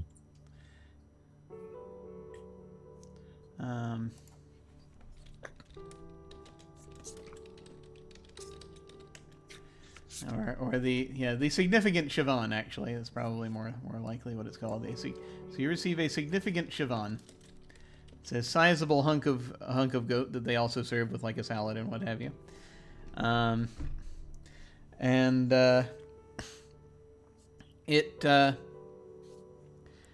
You do notice that it imparts a certain air of like. You feel as though the more of this you eat, the easier it will be for people to notice you.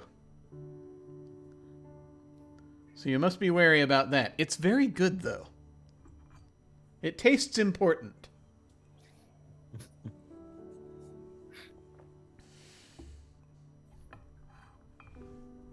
All right.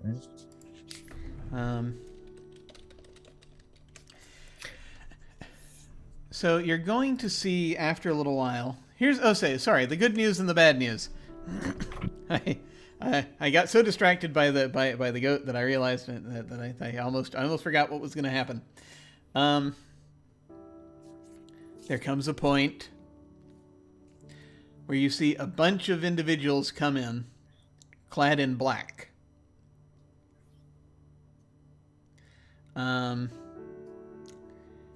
They look familiar. Uh-huh. This looks kind of like, as you think about it, this looks kind of like the same sort of, uniforms is perhaps the wrong word, but the same sort of clothing. That group of Elderbrin were wearing, who raided the party.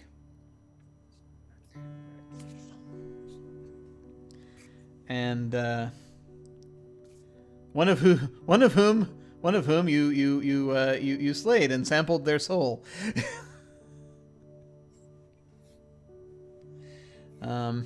using the coin of murder.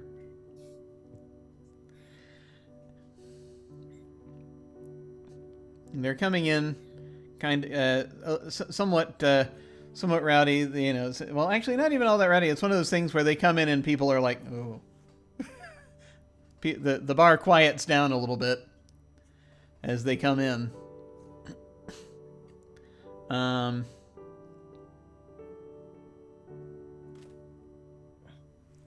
And they are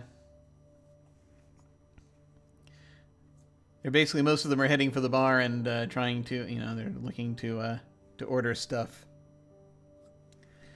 But you see, people are giving them a wide berth.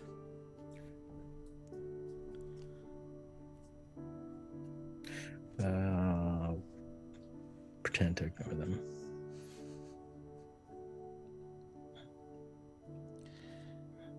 So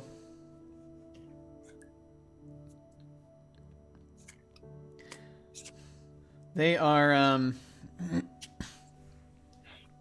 yeah, they kind of are like, some of them, they're not talking too loudly, but they're kind of like speaking in hushed tones. Some of them sort of settle down to a few. They take over like a third of the place at this point, where they, you know, the couple of folks, you know, just sort of get up and leave. There are a few folks who get up and leave the moment they come in, and there are a couple of folks, you know, they one of them sort of pushes someone out of a chair who's like eating at a table alone by themselves, and just takes the chair and just sort of, and four of them sit at that table. And so they're behaving very rowdy and very, very much like pirates, which is basically what they are.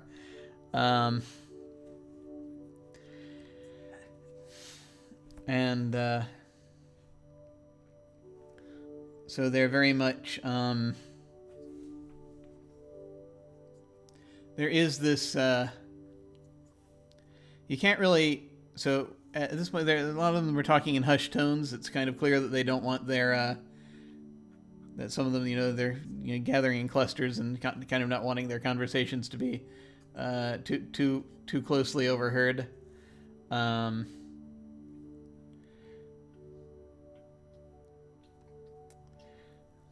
As you know, as they're, you know, some of them are, a couple of them are a little rowdy, but aside from that, it's just mostly like, you know, they.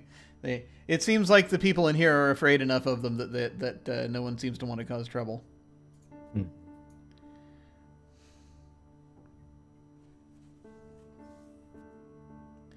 As they seem to have currently reverted to a lot of sort of, they have like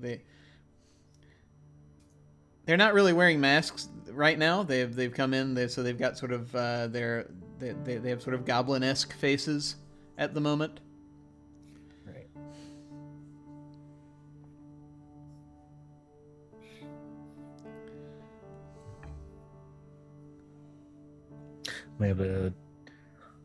Are they too far away for me to listen in, or?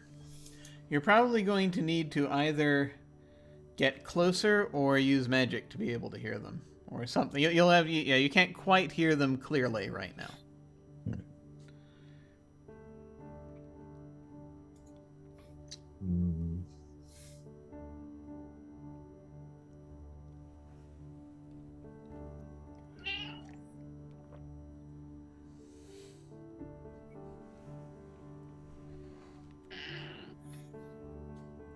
Interesting.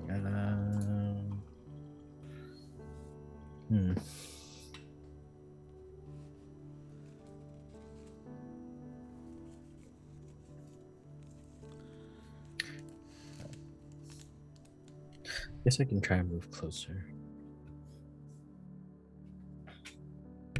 Okay.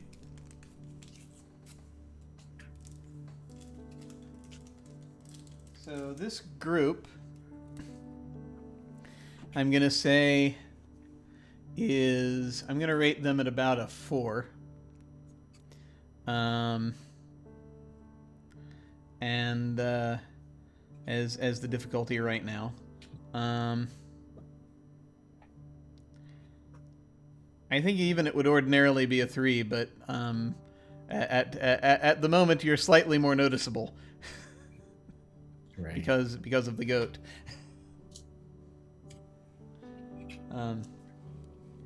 But you do have a feeling of importance.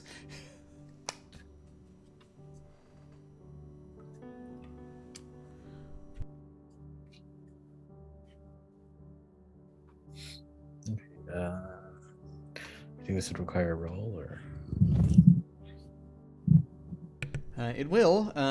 This is right now. You're up against a 4. Is there anything you want to throw at this? yeah, stealth for sure. Yep, absolutely. So that'll bring it down to a 3.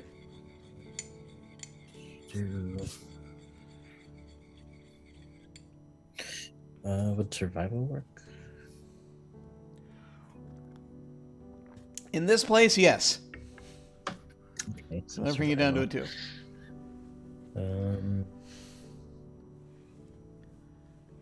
How about understanding motives?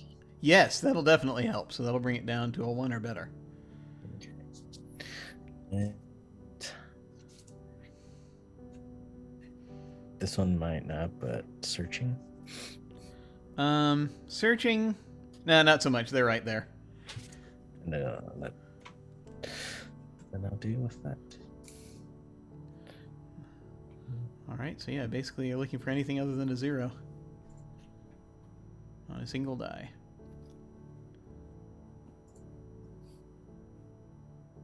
Can't see. There we go.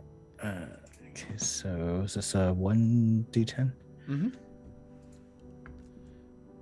That's a 0. Really? Well, this will be interesting. So, yeah, great. so this seems to. So where are you? Where are you going to go sit to try to hear them better? You just find a chair nearby or something, or what you doing? Yeah, just trying to find a table, I guess. So you head over and you find a table that a couple of people are just getting up from, and you sit there, and what you hear is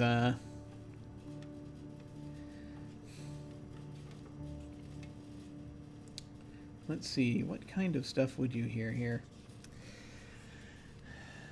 Let me look at something real quick.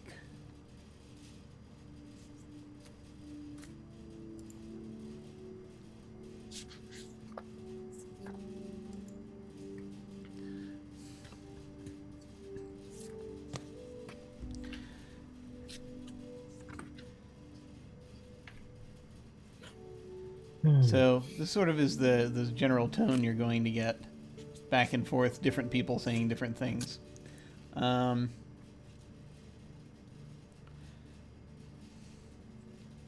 know exactly what we're going to do now. I mean, we lost Ilk, we lost Paris, and we've been just sort of limping along for a while. It's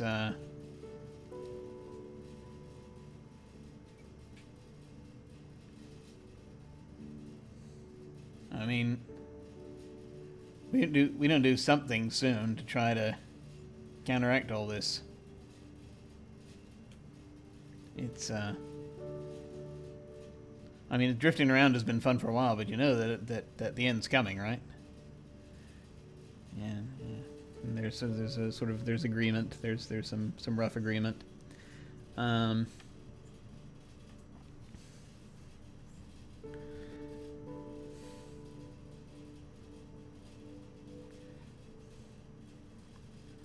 Yeah, not sure exactly what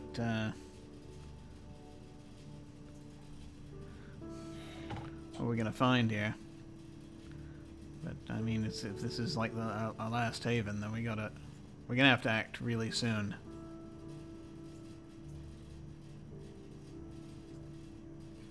We think we got the means. We're gonna have to do something.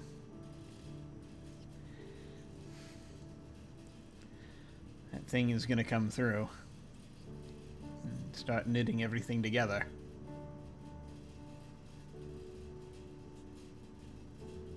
I mean, we don't stop it.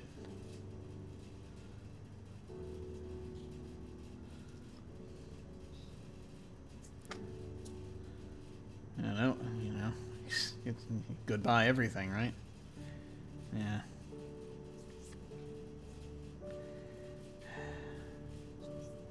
We're gonna need... Alright, we're gonna have to... I'm just gonna... And I'm just gonna say it. I'm just gonna say it. One of them stands up. We're gonna have to do the sacrifice.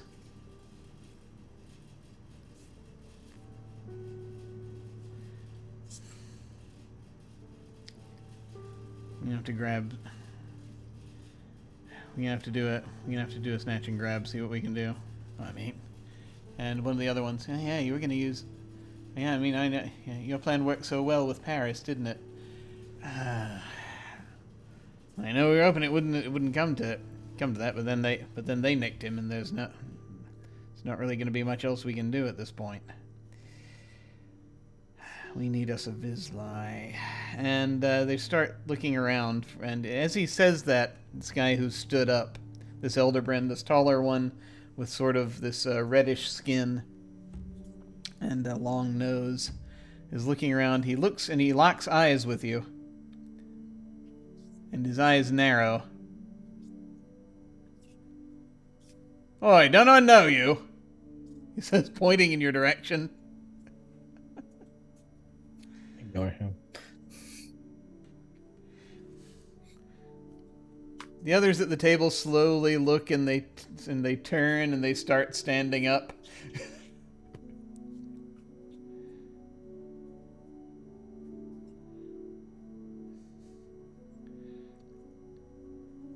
And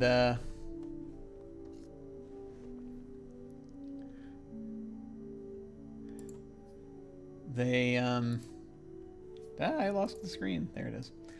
Let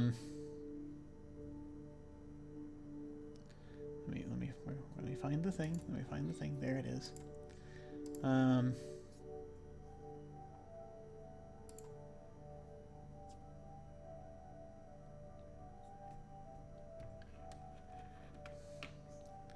And one of the shorter ones sort of comes up to your table, sort of looks at you across the table.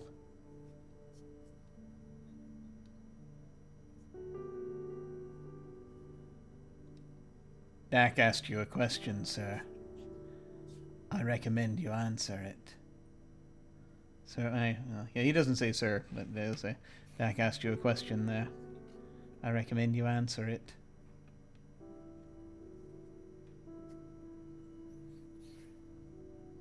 I guess I'll just look up and be like, no, I don't believe so.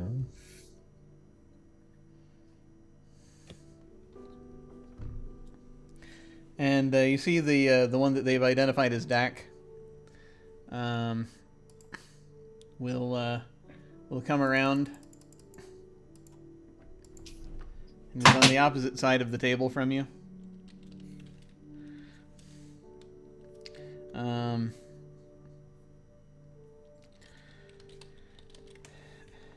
And we'll say,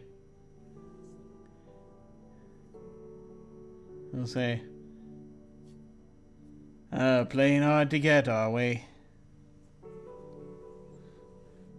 Perhaps we just need a bit of convincing.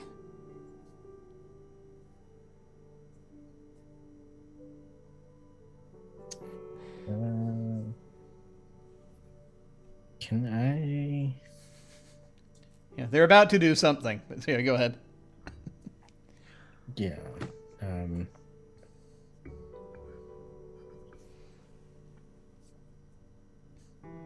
I wanted to take my coin out of my pocket and just staring Dak in the eyes and just, start tapping it on the table. So you're trying to intimidate him with the. It's interesting. A lot of them. Yeah. Let me see. All right. Okay. So. Let's see. So this will again. We're gonna do another roll. This will again be a difficulty of or a challenge of 4. And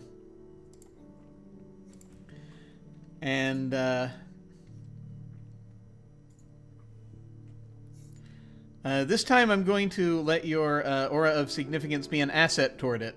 So right now you're starting off only needing a 3 or better. Anything else you'd like to throw at this? Definitely survival.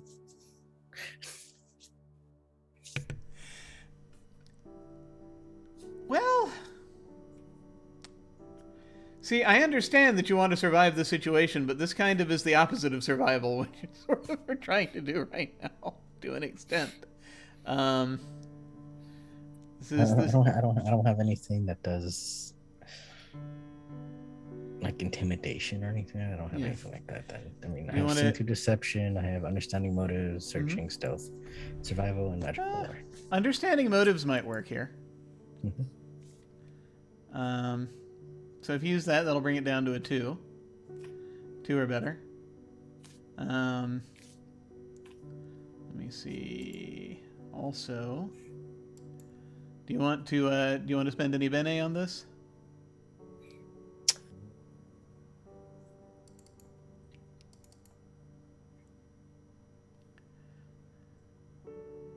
Which one would that be?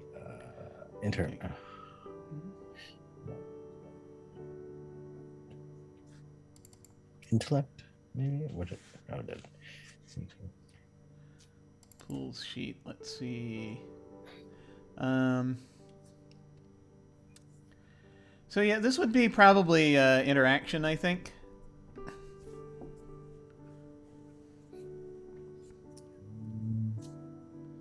This strikes me as an interaction Benny type situation. If you want to go with that. I have any interaction left. I haven't. Oh, you don't have any left? I haven't done anything to refill my pools. Oh. Right, so. I mean, they don't automatically refill at any points, right? Well, after you sleep, you know, they will. Oh. Yeah. You take a nice significant long time off, pretty much. I think it's 2's fine. Oh yeah. Yeah, so it's 2 or better.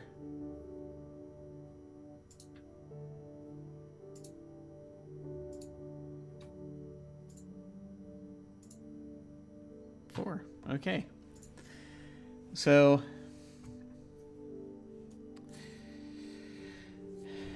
Dak will look down at the coin, look back up at you, and then he will remember where he saw you before, and what he saw you do with a very similar coin.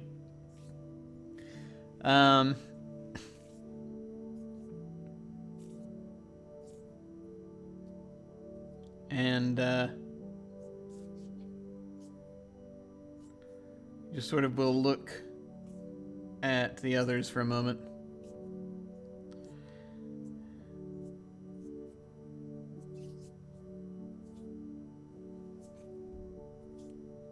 And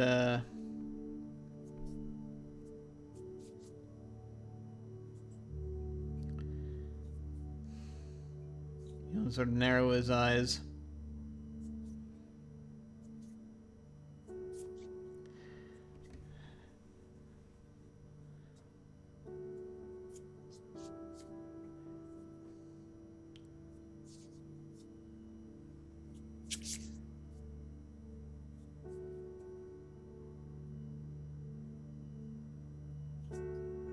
Well,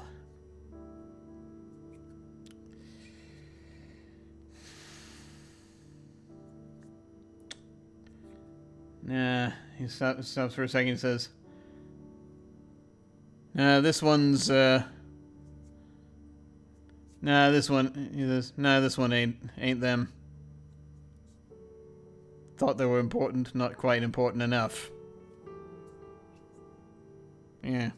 And, he just sort of was like, you've got that look about you, ain't you? And the others sort of start giggling a little bit for when he says that, and he's like, he sort of waves them off. And they sort of pull back.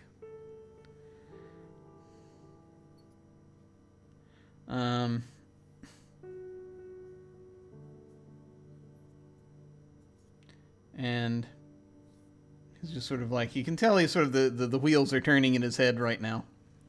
As he just sort of looks at you, and his men just sort of pull back, and they're like slowly sort of grumbling and returning to their table. And he says, "You all right? You want to tell me why you're here?" No. I figure it'd be better for us to be allies than enemies.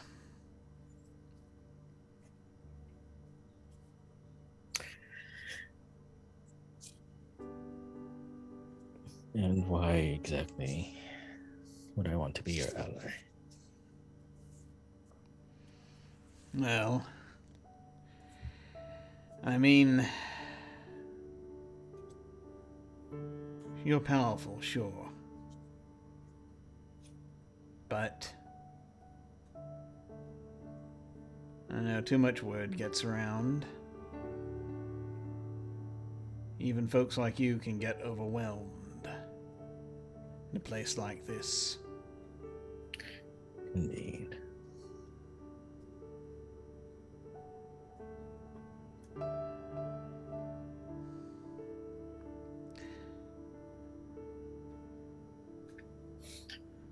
Well, how about this? You let me finish my meal and think it over for the night.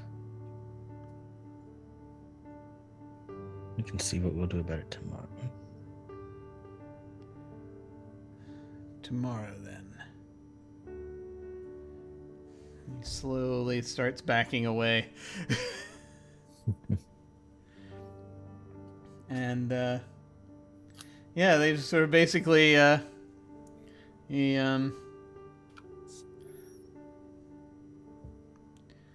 just sort of,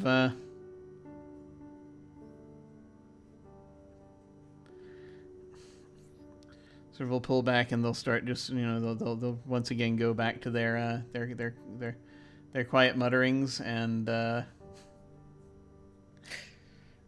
a little bit, and So I'm just gonna finish my meal and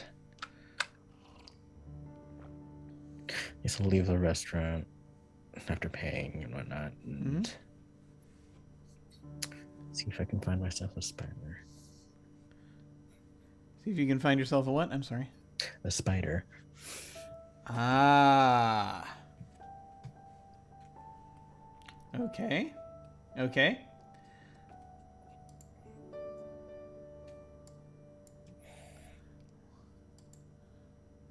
I'm gonna draw another card.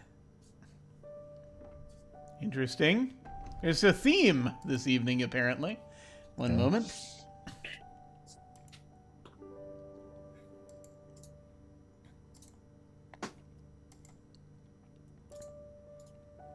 We've hit card number 50, the Empty Gallows.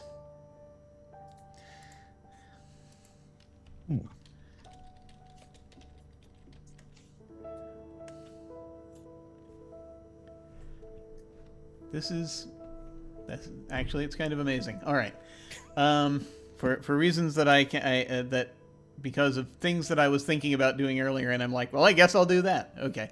So here it is.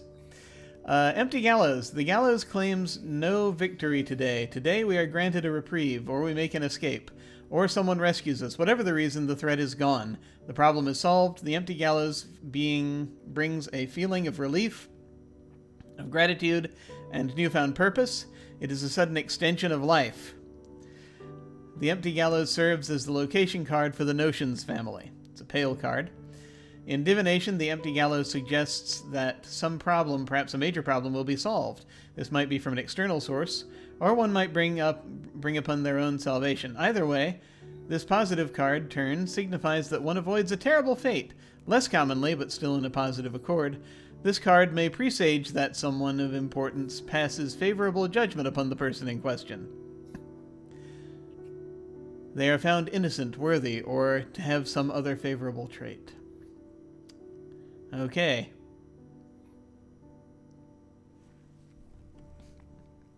So, you walk out.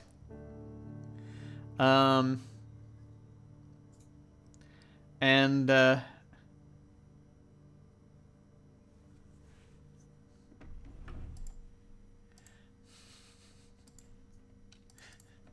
me just find the word here.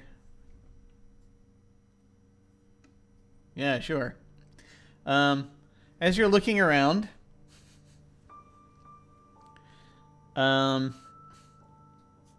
you see a sign for apparently some kind of a business called the Spider Shack.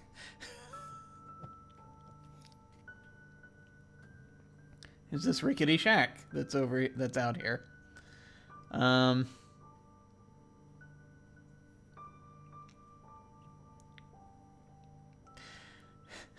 Why am I doing this? I don't know. It's a little further down. It's closer to the docks. There are docks, apparently. That's where that bell sound came from earlier. Apparently there are docks here that only are operating while the turtle is in the water.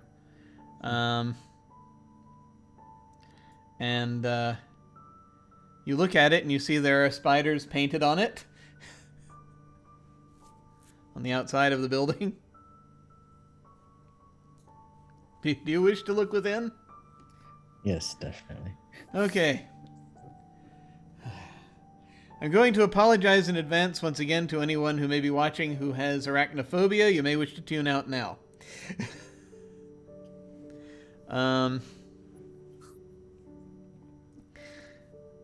So...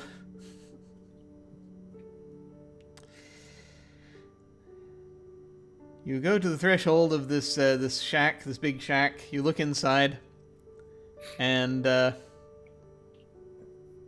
looks kind of like a cafe. You are familiar, are you not, with the relatively recent phenomenon of the cat cafe, yes? Yeah. This is a spider cafe. There are spiders of various sizes that apparently you can go and sit with. They have little sort of areas where, this place is covered in webs. There are webs all over this building, the inside of this building. Several of the tables have little sort of weird little things erected. There's one in the middle that's got this little spider playground, essentially. So you have these that have little sort of trapeze and what have you on them, little things for them to walk around on and play on. There's toward the end of the cafe is this place where apparently they have spider races.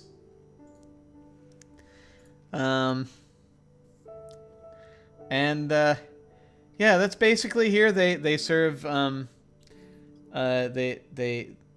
they serve juice, and they let you interact with spiders here.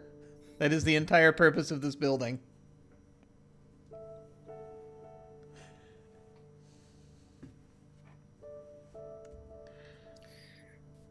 Yes, so I guess I'll go from... Sorry, there are a number of pale customers hanging out. There's a lot of sort of... This place attracts the goth crowd. Sorry, go ahead. What was the name of the spider? Was it Spider God? Let me grab let me grab my list here. So the true spider that you were interacting with is Igthamad. That's the one you made the deal with. So I'll go around the store asking any of the spiders if they know of Igthamad or if they can contact Igthamad. Okay. So a few of so you just sort of randomly start just going up to spiders that are interacting with other people and just sort of start talking to them and asking. So you don't get any immediate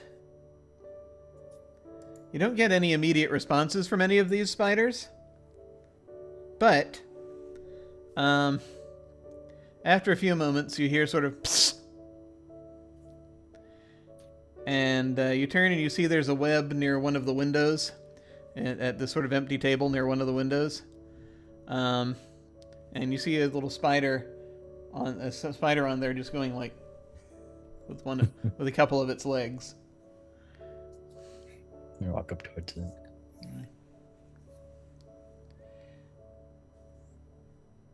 You seek Icthamad of the Eight Paths? I do.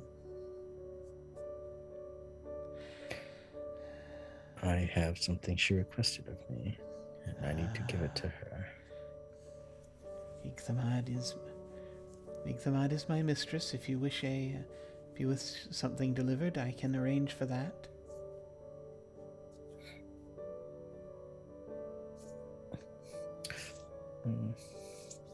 Or if you wish a message delivered, I can arrange for that. Tell her I would like to deliver what she asked for in person.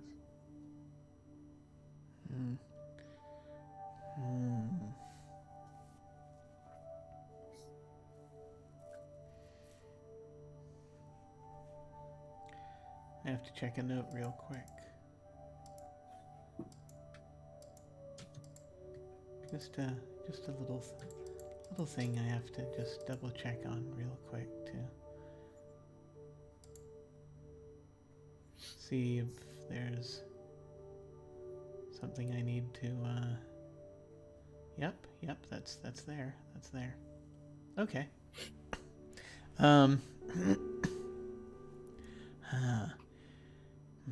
She does not see many in person.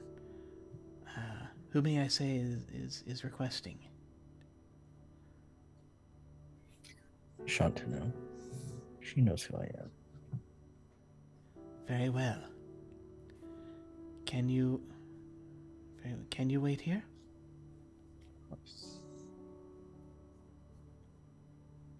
And the spider nods. And you'll see he just crawls up the web. And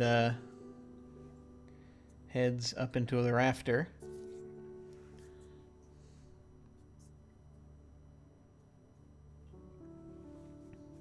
And you can see that you see out the window, you see that there are, you can see the docks. You see that there is, right now there's not much at the docks, but there is you see a ship that looks suspiciously like a strip mall out there. And then you also see there's another ship that's coming in that's still at a distance, but is going to be arriving. It looks like it's made mostly of coral. But it sort of is sailing in. Someone walks by and asks if you would like any juice, or if you would like a spider.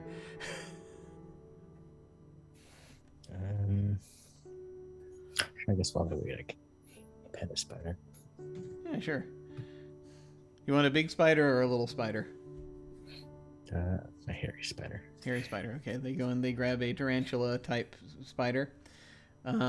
Basically, yeah. So they bring back this big hairy spider. It's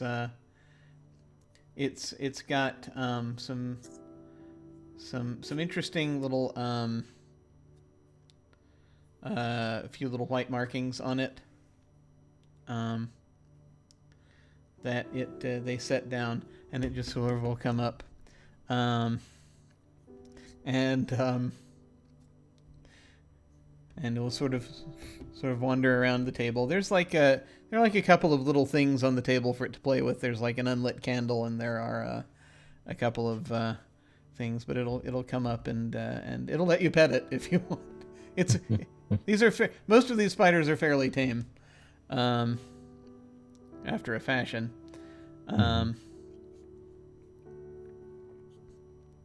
And the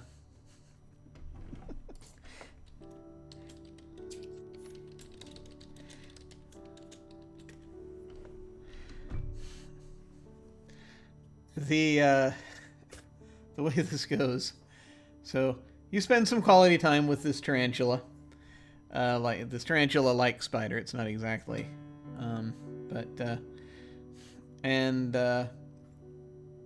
because Jim unfortunately does not know his spider species, but his spider types. But then the smaller one will eventually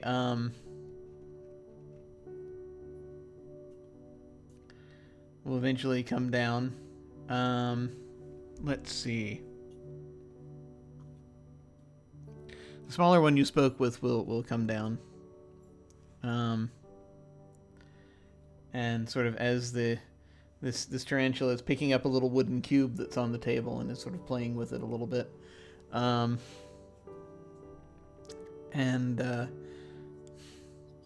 Smaller one will come out onto the windowsill.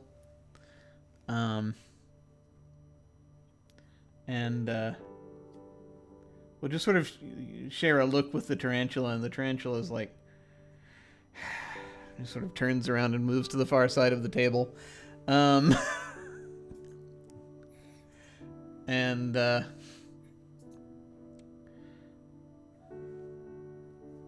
little spider will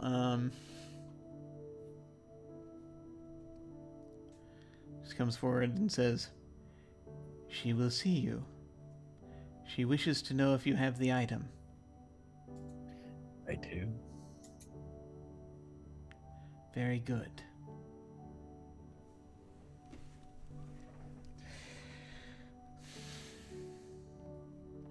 Let me see.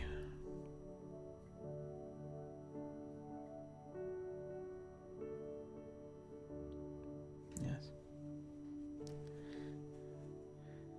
There is an alley by the first pier, across from the first pier. She will grant you entrance there.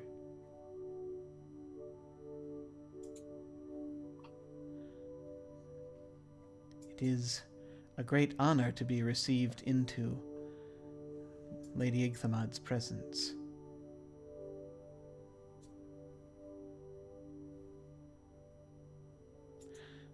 And sort of nod and say, "Best of luck to you." And then it will start crawling back toward its web. Okay. Thank you for its assistance, and head towards the. So there's an alley by the docks, right? Yeah, across from the first pier, the first the first dock, basically. That's where I'll head. Okay, so you head out and you walk that way. You see these ships. Then the ship coming in, and it's actually to the pier right next to this one, to the dock right now. Jim doesn't remember if the words dock and pier are interchangeable. He knows that he's using them in that fashion. He feels ashamed because he grew up partially at a beach, but memory. But you see basically these buildings, and then there's this alleyway, and these dirty buildings across from it. Mm-hmm. And I think once again I'm going to draw one more card here, so we can see what this is going to look like.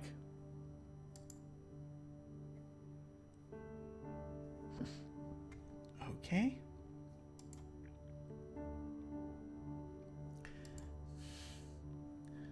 So this is going to be card number 35. It is the Forgotten Prisoner.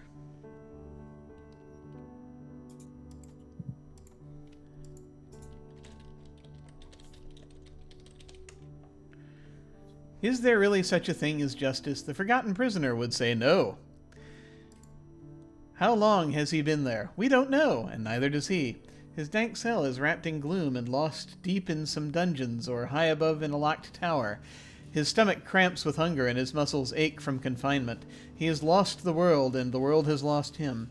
As the apprentice of mysteries, he himself is a mystery. What's his identity? Why is he locked away? What crime, if any, did he commit?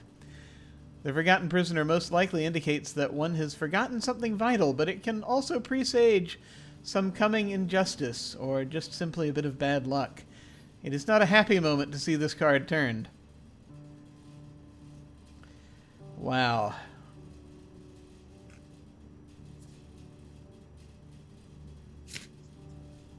Okay.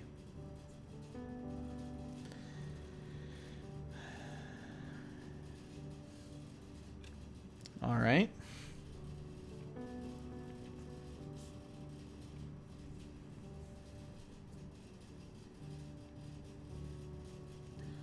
Just gonna check something real quick.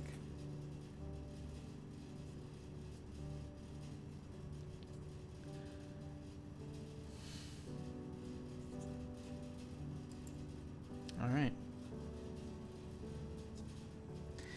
So it is a the alleyway looks dank, and once you step into it, you feel a moment of disorientation. And you see that the brick this is actually a there are brick buildings on either side. And the alleyway seems to extend forward for an impossible distance. Impossible being relative, but it's like you are entering a different space from the one that these buildings inhabit at this point, if you step into this alley.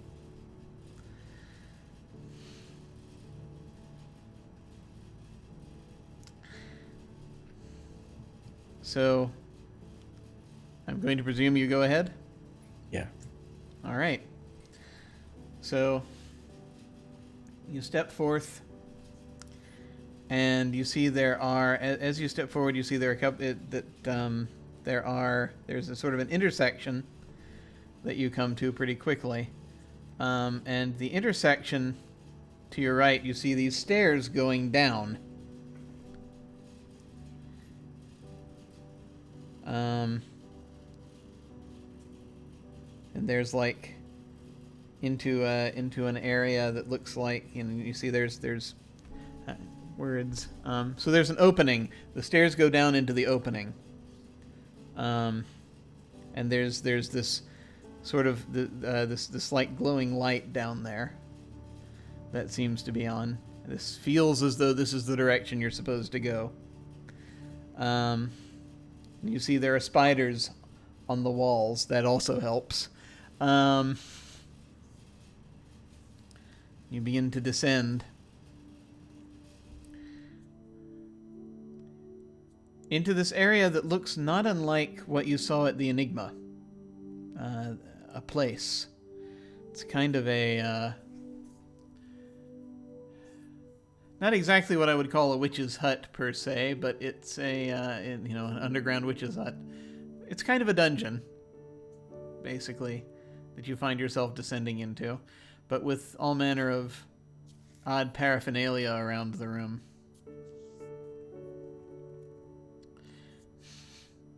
And as you step forward, you see there is there are iron bars ahead of you. As you're stepping forward, the room widens, and you see an area sort of iron bars ahead of you with there's a door that can be open and closed, and you see there are a couple of cells in here. You're not in a cell, but you're in a sort of an entrance to this area, and you see, but across from you in the corner there is someone. There is a cell with somebody in it, just sort of wearing a robe, and they're just sort of sitting there passively. With their head down. They've got a hooded robe. They're looking down. And there's sort of... you hear some shuffling. And see, there's light is hanging from a lantern on a post. This is coming from a lantern hanging on a post. Into the room, you see, shuffles this very large spider of your acquaintance.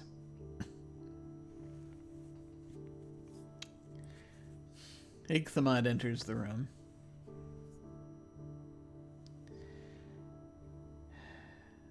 Shantano, how delightful to see you again. Sort of will shuffle forward. Have you the item to fulfill our agreement? What I do? Take out the bit of the horn. Ah, excellent.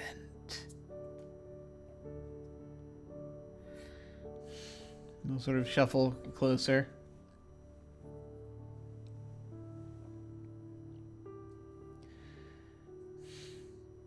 I see that has the essence of Segeldrach.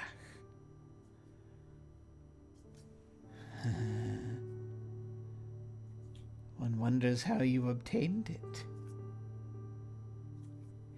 I simply asked for it. Interesting. But if anyone could pull off such a feat, it would be yourself. This shall be most helpful. I believe you had something for me as well. Well, as I recall from looking at the previous, when I looked at the previous episodes, that this was in exchange for information that was provided about the Was it that I get information before or getting the street after? back? They give you they gave you the information about getting that sort of helped point you toward the, I'm trying to remember the name of the being. But it was the Seeker of Souls. So I know there was the overall group thing, but there was also specifically between me and her when I contacted her again. Mm-hmm. I thought I asked for help with the conundrum again. Oh, I see. Well, remember they asked for this part of the demon as payment for giving you the information about the Seeker of Souls for the group. Right. And so she reminded you when you had your vision in the Enigma about this. That's when you had that private conversation. Mm-hmm. However,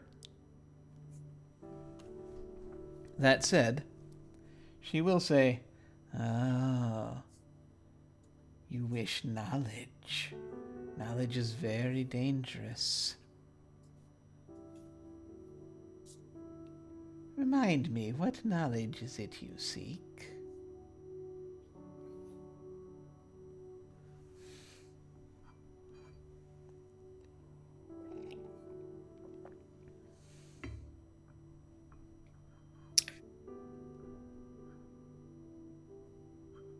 I was seeking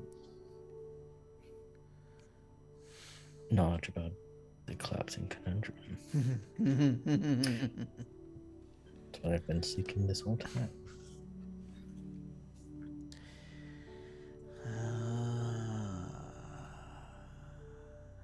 I see.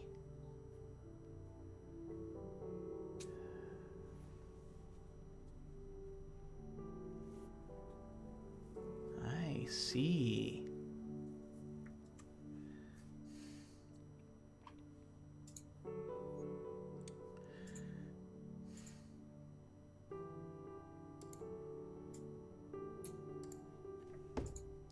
Stand by. Here's the little thing I just need to look at real quick.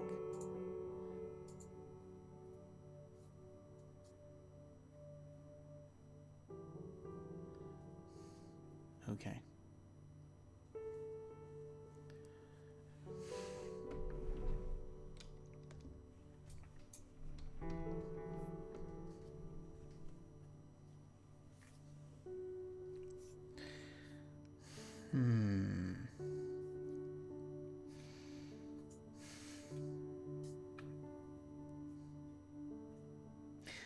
Very well.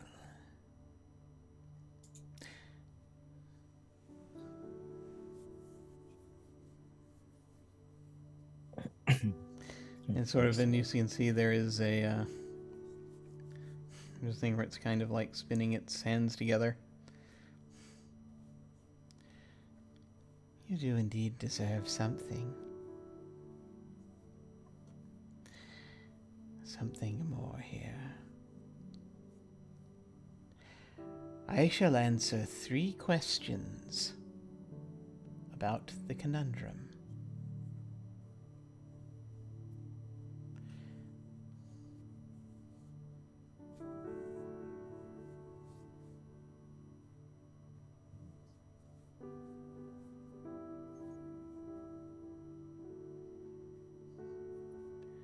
And I shall answer truthfully. All right.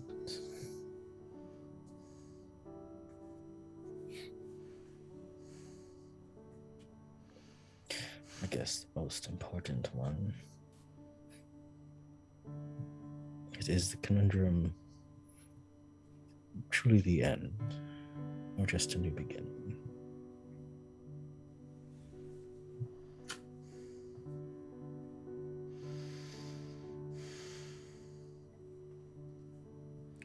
Should it come to pass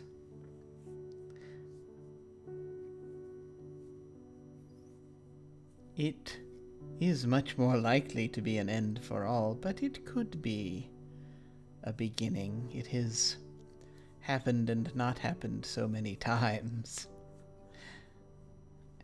And it has happened before, but has not happened yet. It is not in and of itself a beginning, but it is manipulable sufficiently that another beginning can arise, should someone seek to do that, and know how.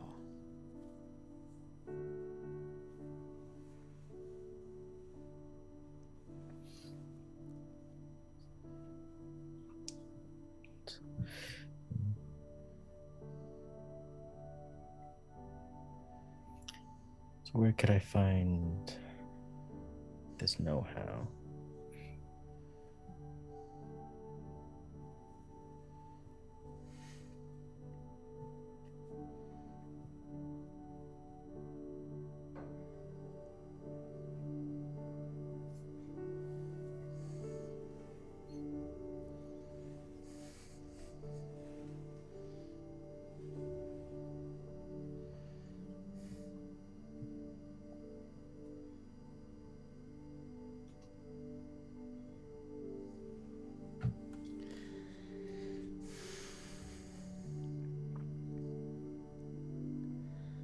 There are 2 individuals who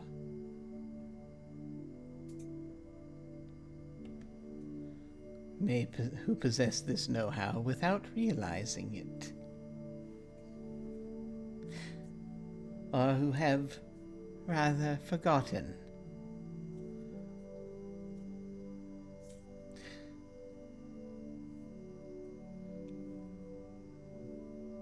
One sits here in this dungeon and must not be permitted to leave, for they are too great a danger to be unleashed. Not now. The other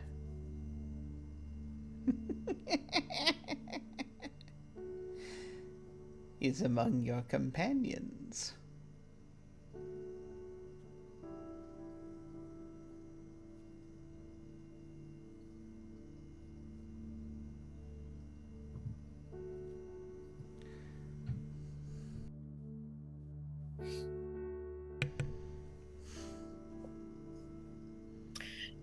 I guess my final would be do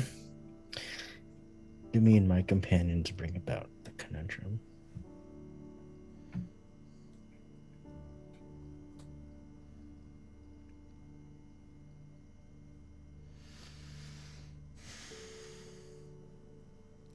Yes and no. There have been iterations when you have, and there have been iterations, and there are iterations where you have not. I, for one, cannot wait to see which it is.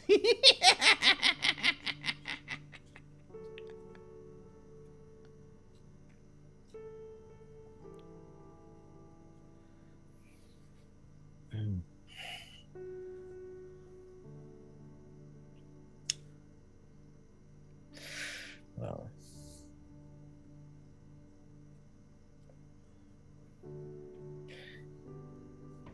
all right. Well, I guess that fulfills your end of the bargain as well. Excellent. And you see a couple of her hands, a couple of her legs are sort of moving forward, getting closer to the bars, sort of grasping.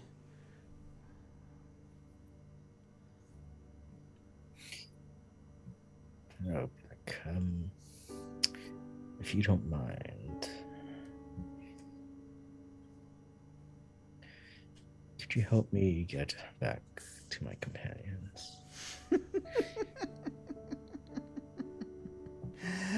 Ah.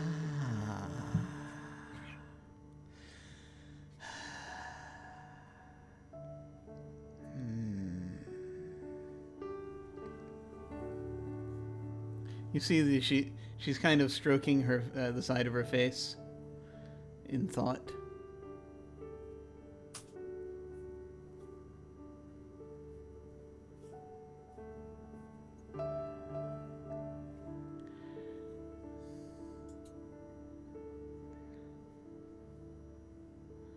On one condition.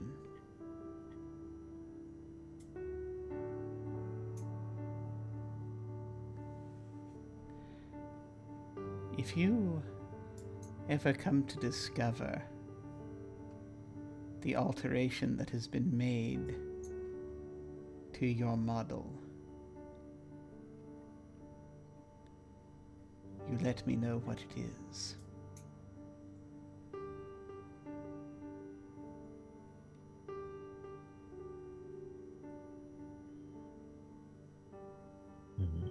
A simple request. I require no service of you, just that information, if you should happen to come across it.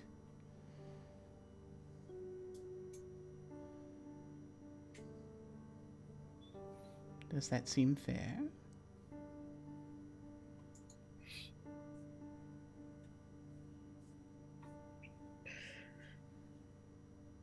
I guess I could share this information. Excellent. Very well. Then, if you surrender to me the piece of the enemy of reason, then when you turn about and head back up the steps, you shall find yourself in the space your companions inhabit.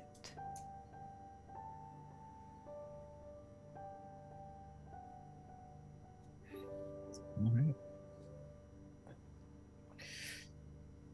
Well, thank you for your help then.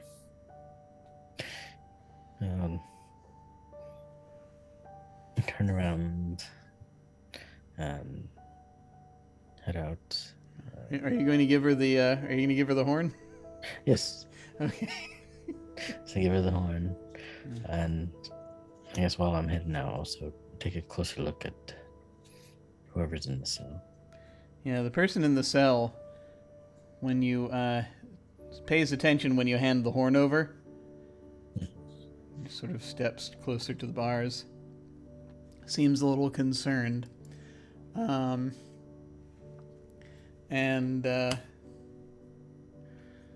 It's just sort of as you're turning, you're they're sort of shaking their head.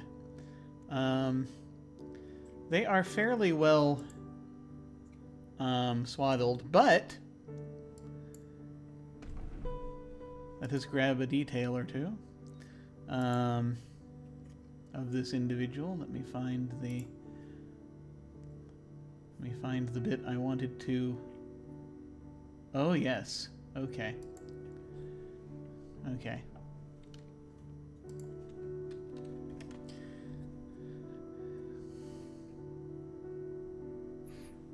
So, you're wearing gloves.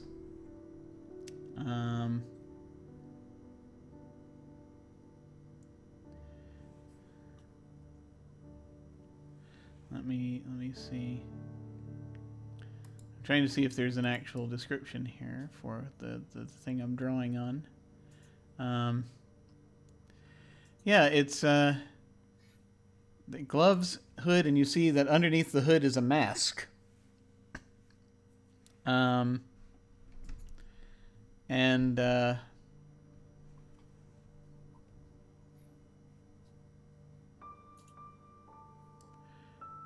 mask has a basically a sort of a black and white skull motif on it. Just sort of on the top half, very grim looking.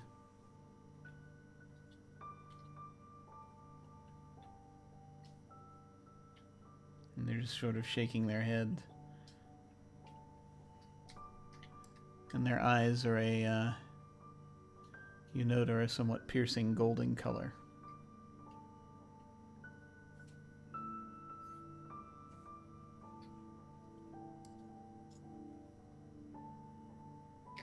Interesting.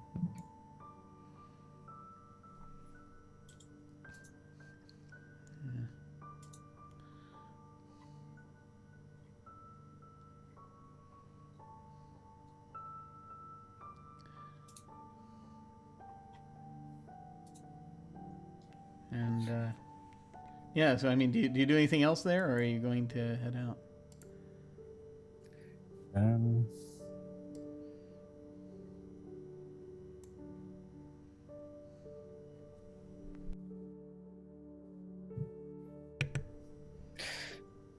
Would I be able to ask the person to sell their name? So, yeah, if you take your time, it's like you're going to leave, you will notice Igthamad will turn and she'll start scuttling back toward her lab. Because she is eager to make use of this thing that you have just handed her. So yeah, you may have a moment if you want to just sort of start heading out, and then you turn back. You want to like turn back and talk to that individual. Yeah, sure.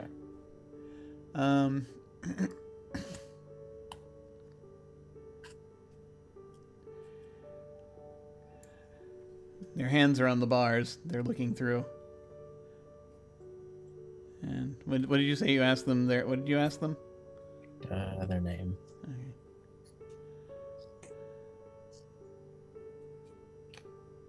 I am the Resurrectionist.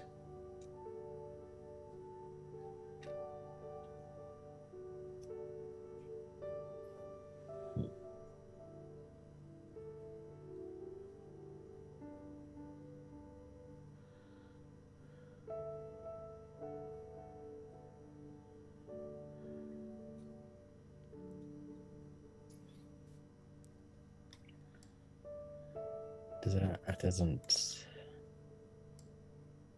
sound familiar or anything, right? What sort of information skills do you have again?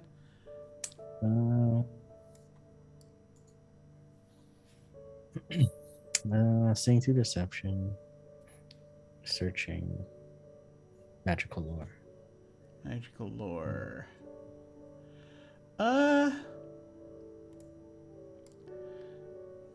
I will say it kind of it does ring a bell. Not necessarily as of like a memory that you've lost to the gray or anything like that. More like, I think I saw this in a book somewhere, or I may have heard that name somewhere. Right. And it's just like, but it's been a while, so it's like it's not something that's like would have immediately necessarily. I think, yeah, I feel like you probably just the areas of study you probably would have had at least even more recently, you probably would have heard this name somewhere. Mm-hmm.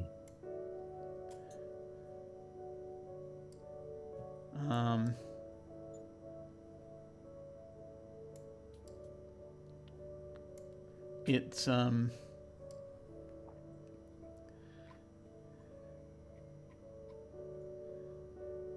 familiar, you just sort of need to figure out where you heard it.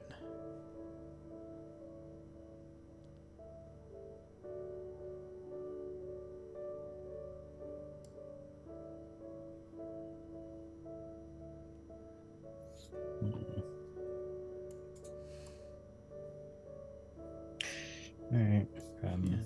Do you want to say anything else to them, or is that it?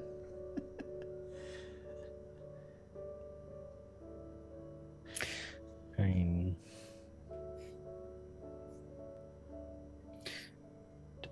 if they're not offering anything up, there's no reason for me to really ask them questions. Yeah, they don't seem like they're trying to escape or anything, right?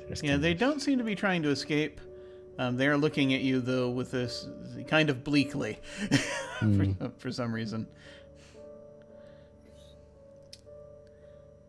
Then I'll just nod at them and be like, well, hopefully you make it out sooner than later. That may or may not be a good thing. I hope it is not necessary. But I can tell you that you may have just doomed the actuality.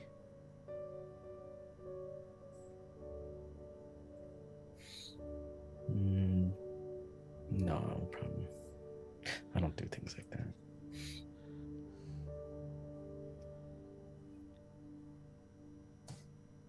They do not wish it said, but I believe that this great true spider is. And then the spiders on the walls are starting to sort of vibrate a little bit, and he's like, there's something not right with her.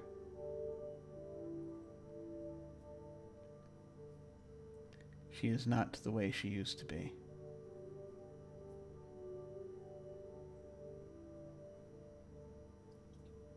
And you kind of sense that he's holding back. Right. Probably because he doesn't want the spiders to hear him say something. But yeah.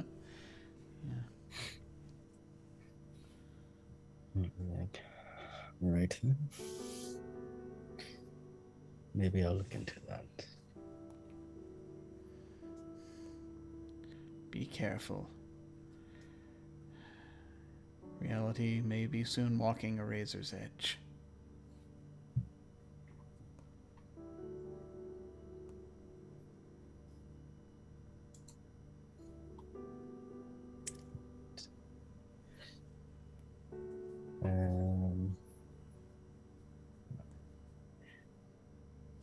Just nod and continue on my way. All right. You turn around and you go and you head back up the stairs, and when you do, you will emerge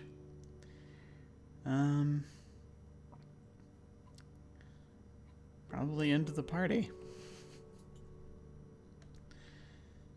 And that is where we are going to end it for the night then.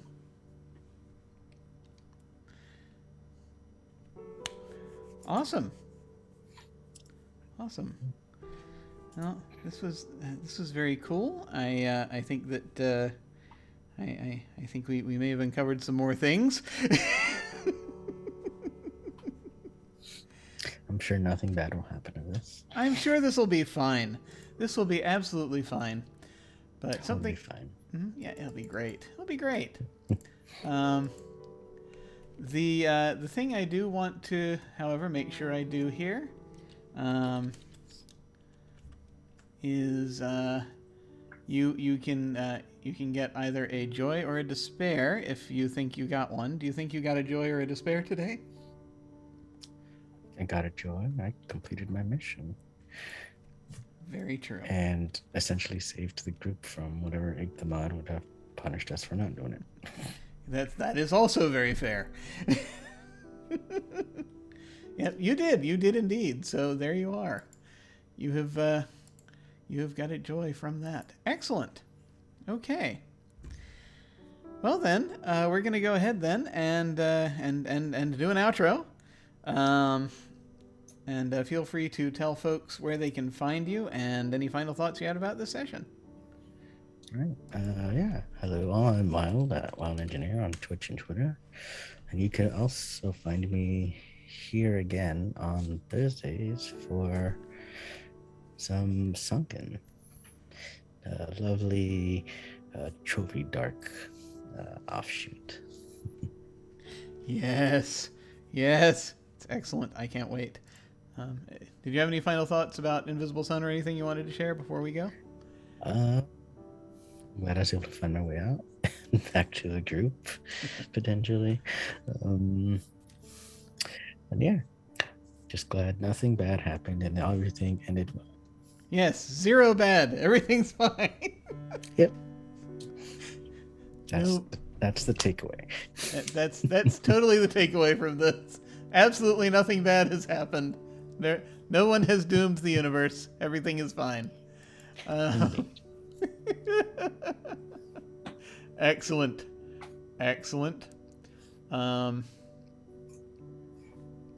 Yeah, I think... well, I'll get to that in a moment. All right, good. Okay.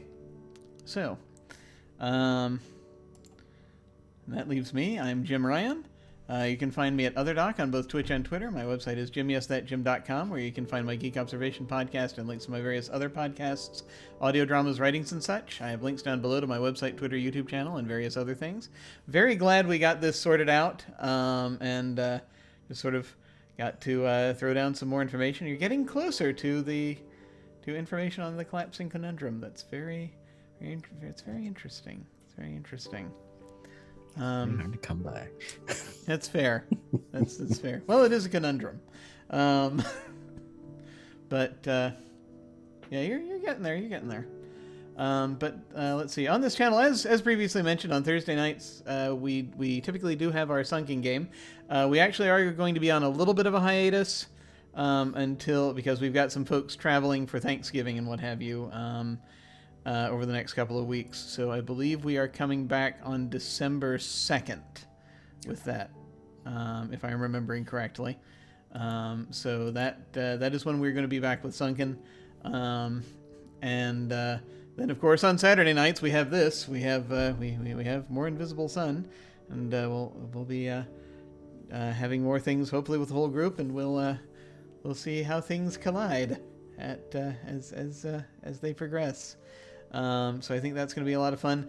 There's more stuff coming in the future, but I think a lot of it's going to be sort of in 2022.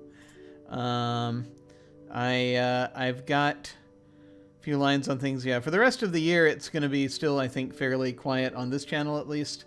I may be doing some stuff on other channels, so look for that. I will announce it when that happens. We'll see how it goes. But in the meantime, folks, I thank you all very much for watching. Do take care, and we will see you all of a sudden. Farewell.